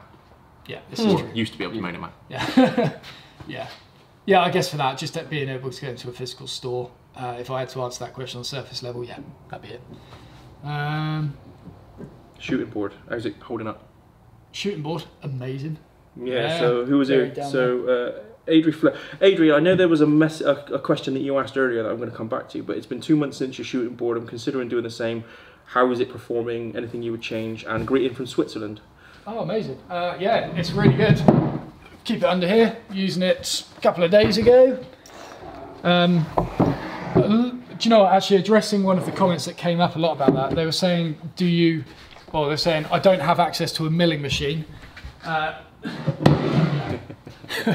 How do I do this sort of thing that I butchered on the side of my plane? You don't need to do that. You don't need this lip that kind of hooks over the plane and stops it from tipping. You really don't need that bit. It's just, if you use... Or you just use two pieces of different sizes bolted together. Or that. But it's, hold it there. If you get this handle out of the way, hold it there. And that's a really natural way of using the plane. It won't tip or anything, and you don't need to do this milling thing. But overall, amazing shooting board. Best one I've used. Yeah, I wouldn't change anything about it, apart from the fact it's bloody heavy, but that's kind of good. Neil Parker said earlier, this is a great format tonight. Thank you, Neil. Need to stop and do stuff, but it's a great watch. Oh, well, that's good then. You need to get someone in to kick Rob up the arse more often. What? Okay. What have I done in this live stream that's improved it? Because I don't think I've done anything. I think it's just gone downhill. This is the point. What have you done to improve the live stream? I was going to say, what have you done? Is the question. What have you done? Come on. I was just about to say. You've changed the battery. No. You've changed the battery. There One, you go. I've got the live stream going because Matt hasn't a clue how it works. Two, I was actually just about to say, I've got a series of knives here. Be careful what you say while you're holding a massive knife in your hand. And I thought, I won't say that. Troy.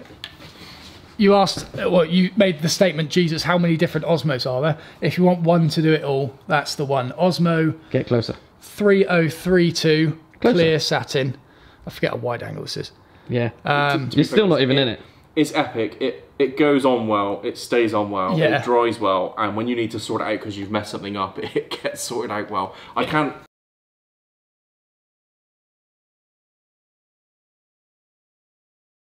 Sand and disc and thought brilliant idea. They sand and disc apart all the time. Oh, there you go. The funny thing with that worktop, about 2 weeks later, my brother ate greasy pizza on it, and he had got oil everywhere. Just like, So you ended up doing it later, or just left it? Oh, I've left it again. Oh no! Literally 2 weeks later, Mum was But furious. I would say the Osmo is a good way to go. Yeah. It's just it costs the coin. If you don't want to touch it ever again, use the Osmo. If just understand that if you use anything else in 2 years, depending on where, you'll be doing it again. Yeah. But yeah, Osmo 3032 clear satin. You get it in different sheens. You can get it in matte, satin, or gloss. Satin's just the one in the middle. It's a nice one to go for. I use that for most applications. Jim, I take mine white with 3 because I can't function without sugar. White with 3? Yeah, he's just saying don't have making a sugar cup of either.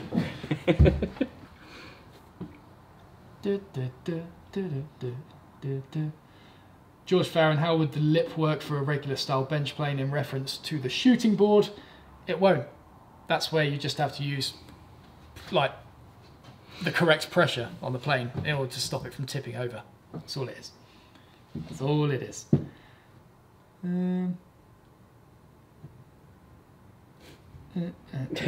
Michael Rue, Jim, I'll have a pint. Dylan Cat says, are there any tools you've not got but you want? All of them. All of them. A bigger lathe, metal lathe.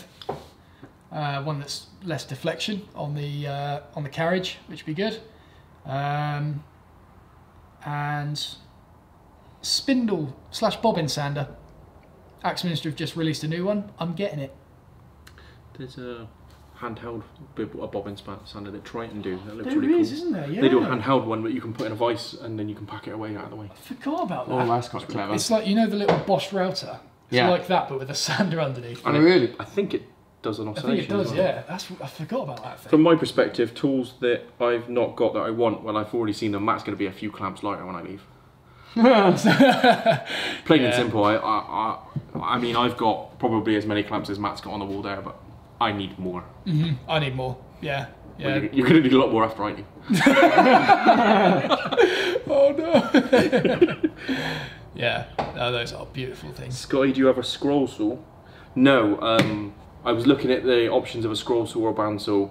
For the applications that I'm going to be using, I want a bandsaw, but I have a 5, almost 6-year-old daughter that I would love to get into woodworking, and scroll saws are really good for that. So I may end up getting her a small scroll saw when she's a little bit older and she can handle it. That would be really cool. That'd be really cool. Yeah. Yeah. Tim's never going to get home at this rate. Yeah, I do live in Bristol, so it's what, about an hour and 15, hour and 20 away, and I'm in a Land Rover. And so that's an hour and 15, hour and 20 in a car. Yeah. Land Rover, top speed. Well, to be fair, I can push 80 out of it if I'm on a private road. But I will keep to the speed limit. So yeah, because there's a Wolf has got uprated gears and stuff, so I can go faster. But I don't want to push it any more than 60. I mean, that Land Rover is my baby. So there you go. someone said to me, Tim, your workshop, your Land Rover. I'll take the Land Rover. I can build another workshop with that. I knew that was going. Oh, brilliant. Would you ever dabble with CNC stuff? Yes, to make these blimmin' knives, definitely. Oh, Big Chungus says, you recently inspired me to get a lathe. It's an Axminster, but I was wondering what chuck you use. He asked this earlier and I did miss it. I apologise for that. The SK100 Clubman Axminster chuck. You can get it in a modular. You can get a starter kit with a chuck, C-jaws, Staying away from the guillotine a minute. Yeah. a screw chuck. For the best. You haven't seen it. After You you've get tried all that, sorts I'm in gonna there. check it. Yeah, Axminster Clubman SK100, really good. All-rounder chuck for a lot of things. I don't trust anyone with And they come in a lot of, for those of you who have old lathes, they come in a lot of different threads as well. You can pretty much get anything to suit any lathe. They're pretty good. Guarantee Pretty you can good. tell me I've done There that was one that I saw here, back in the workshop. Matt, what's happened to your metal lathe? Nothing's happened to my metal lathe. It's just, it's not as substantial as a big floor standing one, and inevitably when you do a pass, I don't know, I feel like there's some sort of deflection on the carriage, and it doesn't always cut to the exact depth that you want to. One day when that There's a few little things about it. I'd love to do a review about it in the future, but I just don't know enough about metal lathes in order to do a proper review on that. What's my fault? Nothing. Guys, could you answer my question? That was the that one you just That was asked. literally that, yeah. I bought a scroll saw 2 weeks ago from Axminster and used it every day. That's the thing, I would use a scroll saw. This is the thing, I would use a scroll saw every day if I had one. But the problem is that I've got two 6-inch wide by 11-inch long boards today that I need to resaw, and a scroll saw can't resaw. So a bandsaw is going to do that for me. And I can put a thinner blade on a bandsaw, and I can do similar, not quite as detailed work as a scroll saw, but I can do it on a bandsaw. Yeah. So I'll have the bandsaw, thank you very much, and I'll use a fret saw for the fine detail work that I need to do. You've got your new Concepts one, haven't you? Exactly, I've got my new Concepts fret saw. Is that the red one? Yeah. The red one. Yeah. I've got the screw release, not the quick release, because I don't want to spend 100 quid on one, I'll spend 80 quid on one. Or just strap your new Concepts fret saw to this, and then just turn it off and on again. Won't get repetitive strain injury in my finger. You're the one who knows all this stuff. You can make something that makes that do that, couldn't you? Yeah, you get a fast acting relay like an indicator. Fast acting relay, that's what you need, Tim. You need I was going to fast-acting suggest that, but I thought Tim needed to come in with something. relay. Yeah, one of those. There you go. I reckon you can make a scroll saw from that thing. God, that's like bringing the whole live stream round to the start of the full circle. I forgot we started with this. It was a long time ago. Jennifer D, see you later, love. 2 hours and 15. Really? Jesus. Are people going? Yeah, but it's still consistent. I can see there's a couple of people are popping off, a couple of people are dropping on. This is another thing I was going to mention. Through work and stuff like that, as I mentioned at the start of the stream, most of my free time starts at about 8 o'clock, and you start your live streams at 7, which means I'm usually working alongside doing it. So I don't know if you want to vary it up every now and again to do a late one and do an early one and a late one. Just thinking, or just do a 2-hour one, and that way I can join halfway through. Or I can just do my work over. Look, we did start at 7 because of people's work schedules, didn't we? That's what we believed originally. Yeah. So yeah, that still works. People, how many have we got at the moment? 166. Oh wow, okay, so Just still do a, quite a just do a substantial YouTube amount. poll, you'll find Yeah, out. guys, if you, obviously 166 is maybe a bit higher than what we normally get. Yeah. 7 o'clock okay to start the live streams? Would it be better to start at 8 o'clock? Can I just say, we've got more people on the live stream because we're abusing Rob and they're telling their friends. I'll take it. If that means Come and watch this, lads. I'll take it. Rob's getting a kick in. When you come back next time, we'll make sure Stephen's here, and then we can all... There we go. Got everything going on. Is that you inviting me back? Cool. Yeah, absolutely.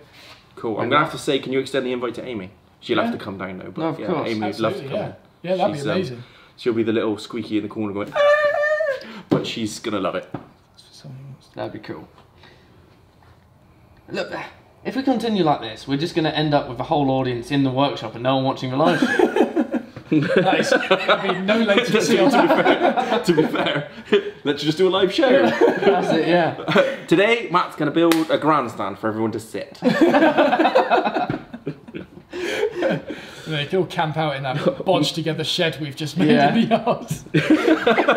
Outside, to be fair, right, guys, I've pulled the Land Rover outside, and I went outside to get these earlier, and I tripped over bloody everything. It's a mess out there. That is not my business. No, there's loads of someone's built a little mini shelter. Is that a spray? That's us. Is that... What have you got that for? Literally built it to death. Basically, they used to store barrels in this workshop. Yeah, that's the way there's barrels all over the place out there. Yeah, and they get damaged by frost, so they asked us to make them a shed to store the barrels. That's not a shed. That's a lean-to with a bad hair. Yeah. I mean, Matt's continuous. Matt, to be fair, right, you've got a cabinet maker who can't build a shed. It's bad, guys. Do you know what? Just think 2 pallets on their side with a tarp over the top. The frame went together beautifully. It looked really good as a frame. You know how like when you build things and you're meant to space it out according to like the standard 8x4 sheet, so that everything lines up on a stud and all that sort of thing. I just put it together thinking, yeah, it'll be alright, it'll be fine. And when we bought the sheets today, we put them in line with it, and basically everything was about 50 millimeters too short between reaching the next stud. Just everything was off by this tiny amount, so we just had to bodge it. Just stick a batten on it. Yeah, but then you've still got to put this like little plywood strip where it's not quite reached. It just looks... That looks better. No, so what we're thinking, we're going to wrap it. Just going to you can wrap get some it. Tyvek and just wrap around it with Pretty Tyvek. much, yeah. Oh, right. Yeah, it'll be fine. I can see that because no one will care when it gets wrapped in Tyvek.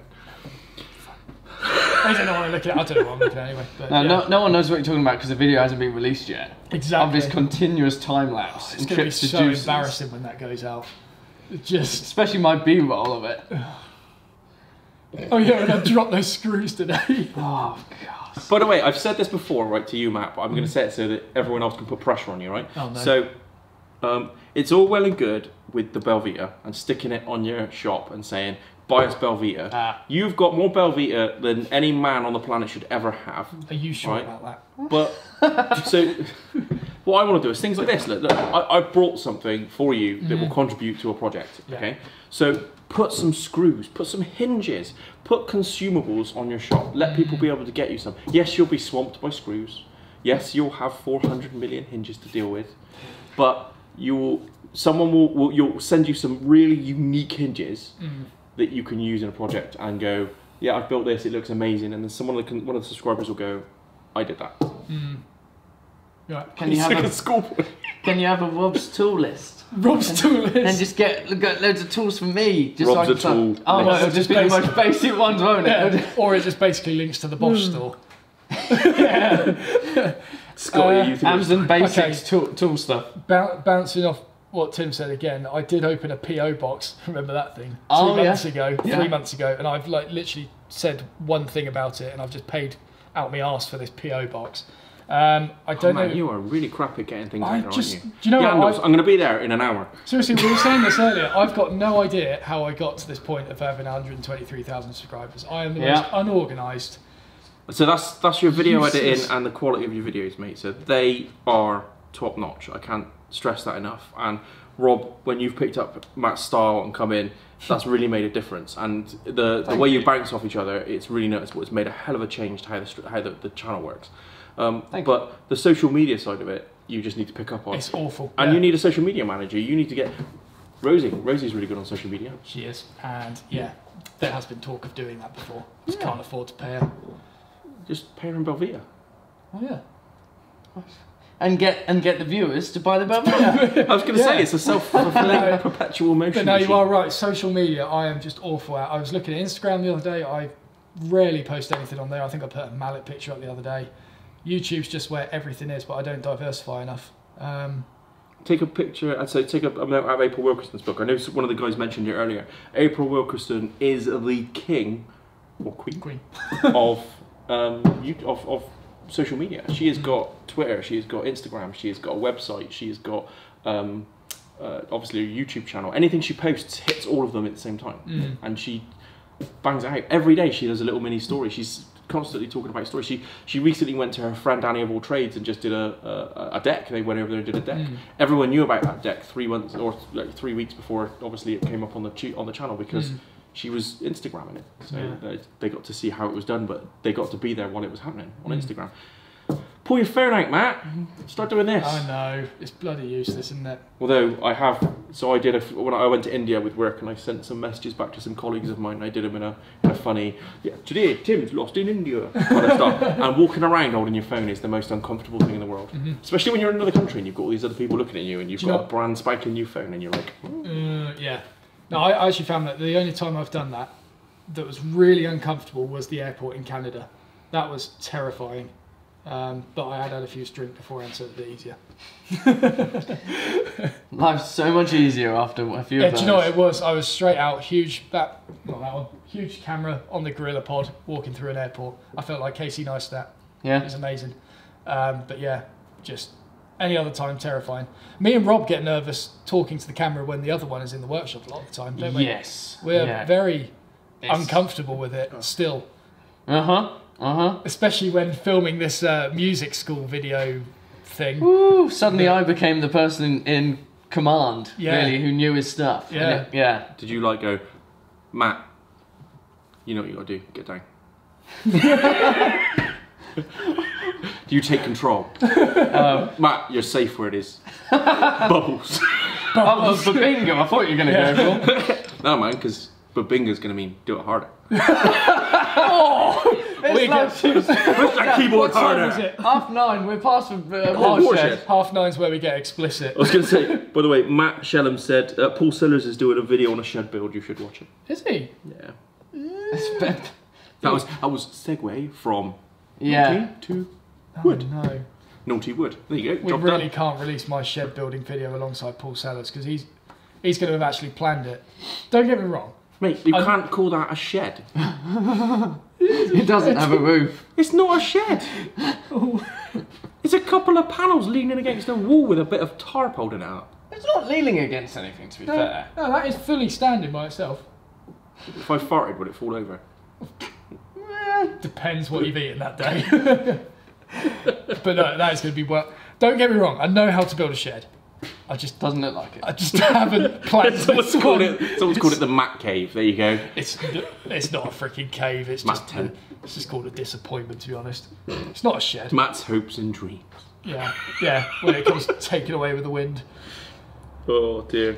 It's not good. Not good. Scotty, are you thinking about starting to create content for YouTube? Nah, guys, I've got a full-time day job. I work stupid hours. My company's a small startup. It's not mine. I work for directors and obviously like that, but I'm a key influencer in the business. So for me to be able to make sure that succeeds, because I want to pay out at the end of it. I've got an investment in that company as well as anyone else. I will start that company. I will start working at 5 o'clock in the morning some days, and I will not go to bed till 11, 12 o'clock at night. I wake up with my laptop on my chest sometimes where I've slept through. So time for me to do YouTube content is just not available. Today, you know, it's an exception. You know, these guys got hold of me and said, "Can you pop up?" I was like, "Yeah, why not?" So I literally walked out of the office and came straight here. What is the company out of interest? My company is a company called Exceed. It's actually spelled XCD, and it's a payroll, HR, and HR software company. We work on the Salesforce platform. I've designed my own payroll suite for the UK. I'm primarily a payroller. I trained as a payroller after I used to work for the revenue, and I trained to pay people for a living. And I've worked at that for 15 years and decided that every piece of software out there I used was garbage, and I wanted to build a piece of software that would actually do what I wanted to do as quickly as I wanted it to do it. And so I built one. I got in touch with the company who was building it. They had a HR piece and they needed a payroll piece, and they said, would you help us build it? And I went, yeah. That's cool. As long as you don't interfere. And they went, what do you mean? I went, if I build it, it's mine. And they went, yeah. And that's how it started. I mean, now it's a big beast. There's a few more people involved. And with me, it was 3 of us doing it at the start. There's now 30 of us doing it in the UK and another 50 people in India. So it's a big old thing, and I've lost, before I had the granularity of it, I knew every single piece of it. As you know, it's the same thing. You know, little company, many hats. I've started to dish hats out to people. So I've got a vested interest in that. I can't make YouTube content. It would just be me sat down snoring at a camera because I'm knackered. And to be fair, I snore quite a lot. So yeah. Amazing. Yeah, I don't know. Some YouTube channels do quite well. Just a snoring YouTube channel, just ASMR. Just get a good enough microphone, you're sorted. To be fair, I did get worried at one point because I live alone. So I live alone. My brother moved in with me, so I did worry that I snored a lot, and I was like, so I downloaded a Snore Lab app from my iPad that would just record me, and I was like, yeah, let's have a look at that, and I played it back to myself. I wish I never did. just a constant. I thought, oh, it'd just be a. Yeah. And it was just gone. Arm movements and everything. Oh mate, freight train going by constantly. That's me. Jesus. So I went away with work, went away to a show in London, and we had to stay in an Airbnb, me and a colleague, and they snored just as bad as us. It was a race to get to sleep because whoever got to sleep first had a good night. And the other person who went to sleep, that was it. You were up all night. So. Amazing. Cool. Well, I think it's time for pub soon. Yeah. To be honest. Yeah. On that note, for sure. Yeah. For sure. It's been what, an hour and a half? No, 2.5 hours. 2.5 hours. I told you it goes quick, doesn't it? Yes, it goes quick. Yeah, and I mean, Troy makes a really good comment. He says, am I the only one, or does it really feel like you're just hanging out with some friends? I think that's a brilliant thing of a live stream like this. Yeah, I love this But format. to be fair, if you're trying to make something, then you're going to be spending 50% of your time concentrating on something and making it bad. Yeah. That's Whereas it. chatting about it, ask questions. You guys, this is what I've always liked. I'm first one in the chat to shout, I want to ask this, or tell him to do this. Get out there, just answer the people. These guys on the other end of this camera, 50% of them know what they're doing, the other 50% want to know what you're doing. Yeah. Well, and also that question we asked last week of what you actually do.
Oh, right. Ah, sorted. Do you want to Spill hug? Peter in for you?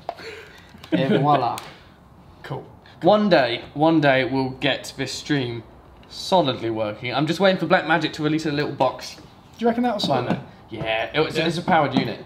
The biggest issue with this is that being not a powered unit and being that's only what's going, USB-C. is it? Yeah. Oh, I reckon that's dying off or burning out something every single time. Right. Because the You've got battery's all this fine. kit and you're using the littlest little grey thing to run the light thing. Yes. I'm too stingy. We even to bought splash two of it. them. Yeah, we did. Oh Yeah, it made it even worse because you're running even more power out of a Mac, but we can't cope with it. Yeah. Oh dear. But yeah, just waiting on that box Yeah. to be released, and I'll get that. I Yeah. can't see any more comments coming. I haven't seen any more for a little while. No, The last one I can see is George Farron, the Matt Cave. Yeah, you're way back then. Something's up with yours. Yeah? Yeah, because I've typed in recently in the chat saying sorting it and et voila and all this sort Cool, of stuff. I will restart mine then. But to be fair, it's not really questions anymore because we probably answered all of them. It has been quite a long go. time. Yeah. Fix it, Rob. Yes. Pub Yeah. time, I reckon. Stream with hiccups. Indeed. Yeah. To be fair, the best thing about the live stream is when it freezes and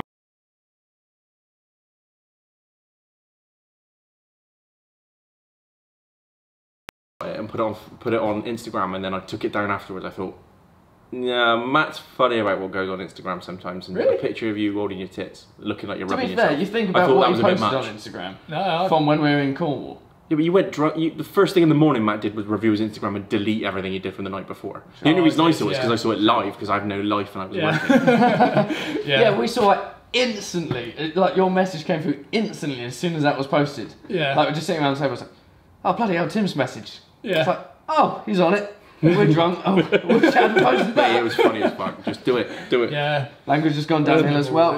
We've lost it. James is just shouting, Matt, do you know of any cheaper lathe chucks? My Axminster ones are like €250. The only brand that comes to mind is Nova and Record, or is Nova a Record one? I don't know. I don't know, Record Power are usually pretty good. Yeah, I mean, Record, try them, they're pretty or alright. a Nova chuck maybe. I mean, anything I can think of would be like Powermatic stuff like that. You're talking like thousands of pounds for that. Yeah.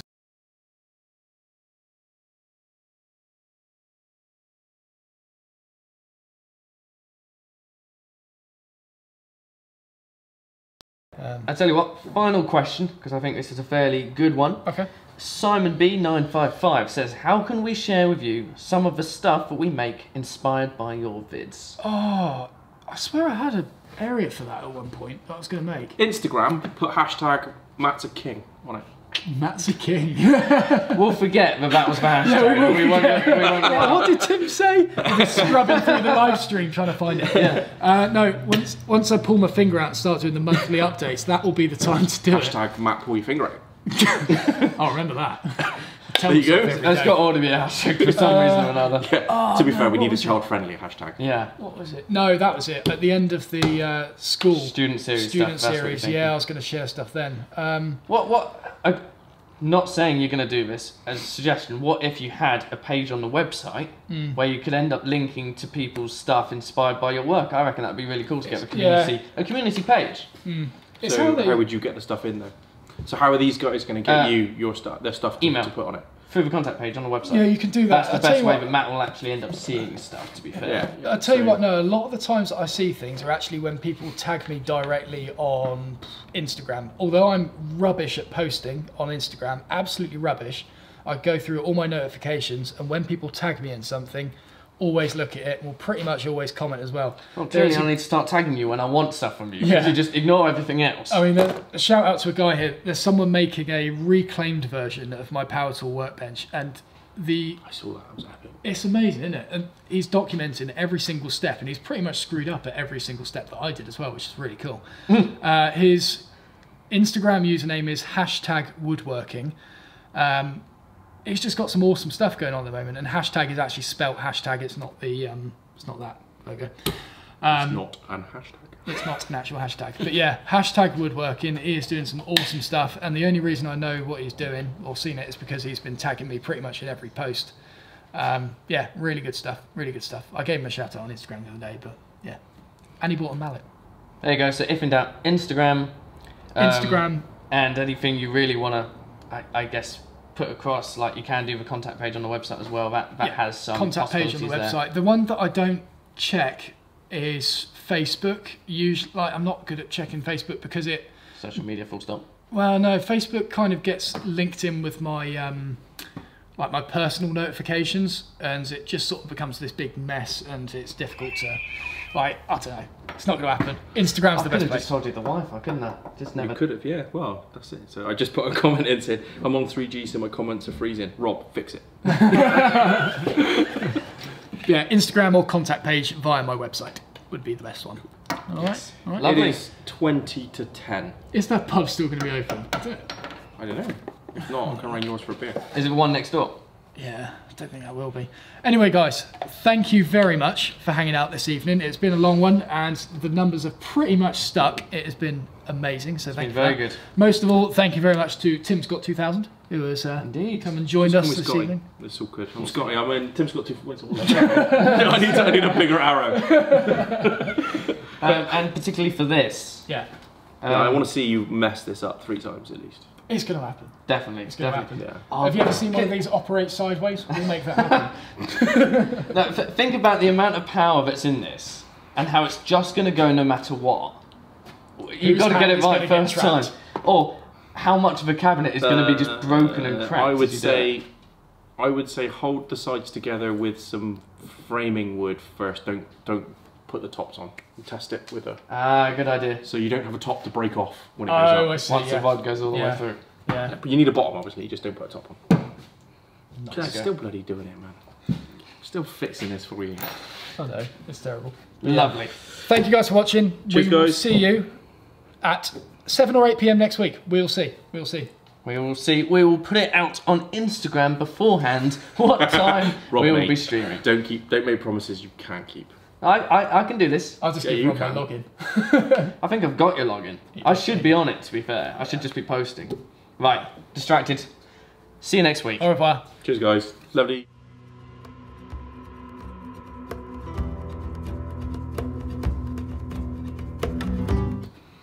Sorry, He's back I again. cancelled you. That's all right. No, it's alright. It's still. Promises you can't keep. I can do this. I'll just give you my login. Is it back again? Yeah, we're just watching Tim watch the live stream. He's way behind. Cool. I am very way behind. I'm on 3G because you haven't sorted me out. Wait, so we are still live streaming? Yeah, we're still live streaming. Yeah. Oh, okay. Did you just trick him by putting up a what's his name? Yeah, I did. Yeah. I did put it up and I brought it Well, back again. It's because he cut There you you off, go. so he's letting you finish. Oh, I was just going to say nice to have it. Nice, thanks guys for having me here. It's It been was really lovely to come and visit and hopefully set you on the right path. I mean, if it I goes think- wrong, it thank goes you. wrong. I think if it goes wrong, that was the right path to take. There you go. But it's good. That's cool. Good. Thank you very much. Nice little encore there. Indeed. We need to do this every week. Just cancel it and its true subscribers continue watching. If you're going to the pub, make sure the Instagram story doesn't happen again. Mate, I've got some stories that I'm going to do. Last time I went out like that, I ended up wearing a dress.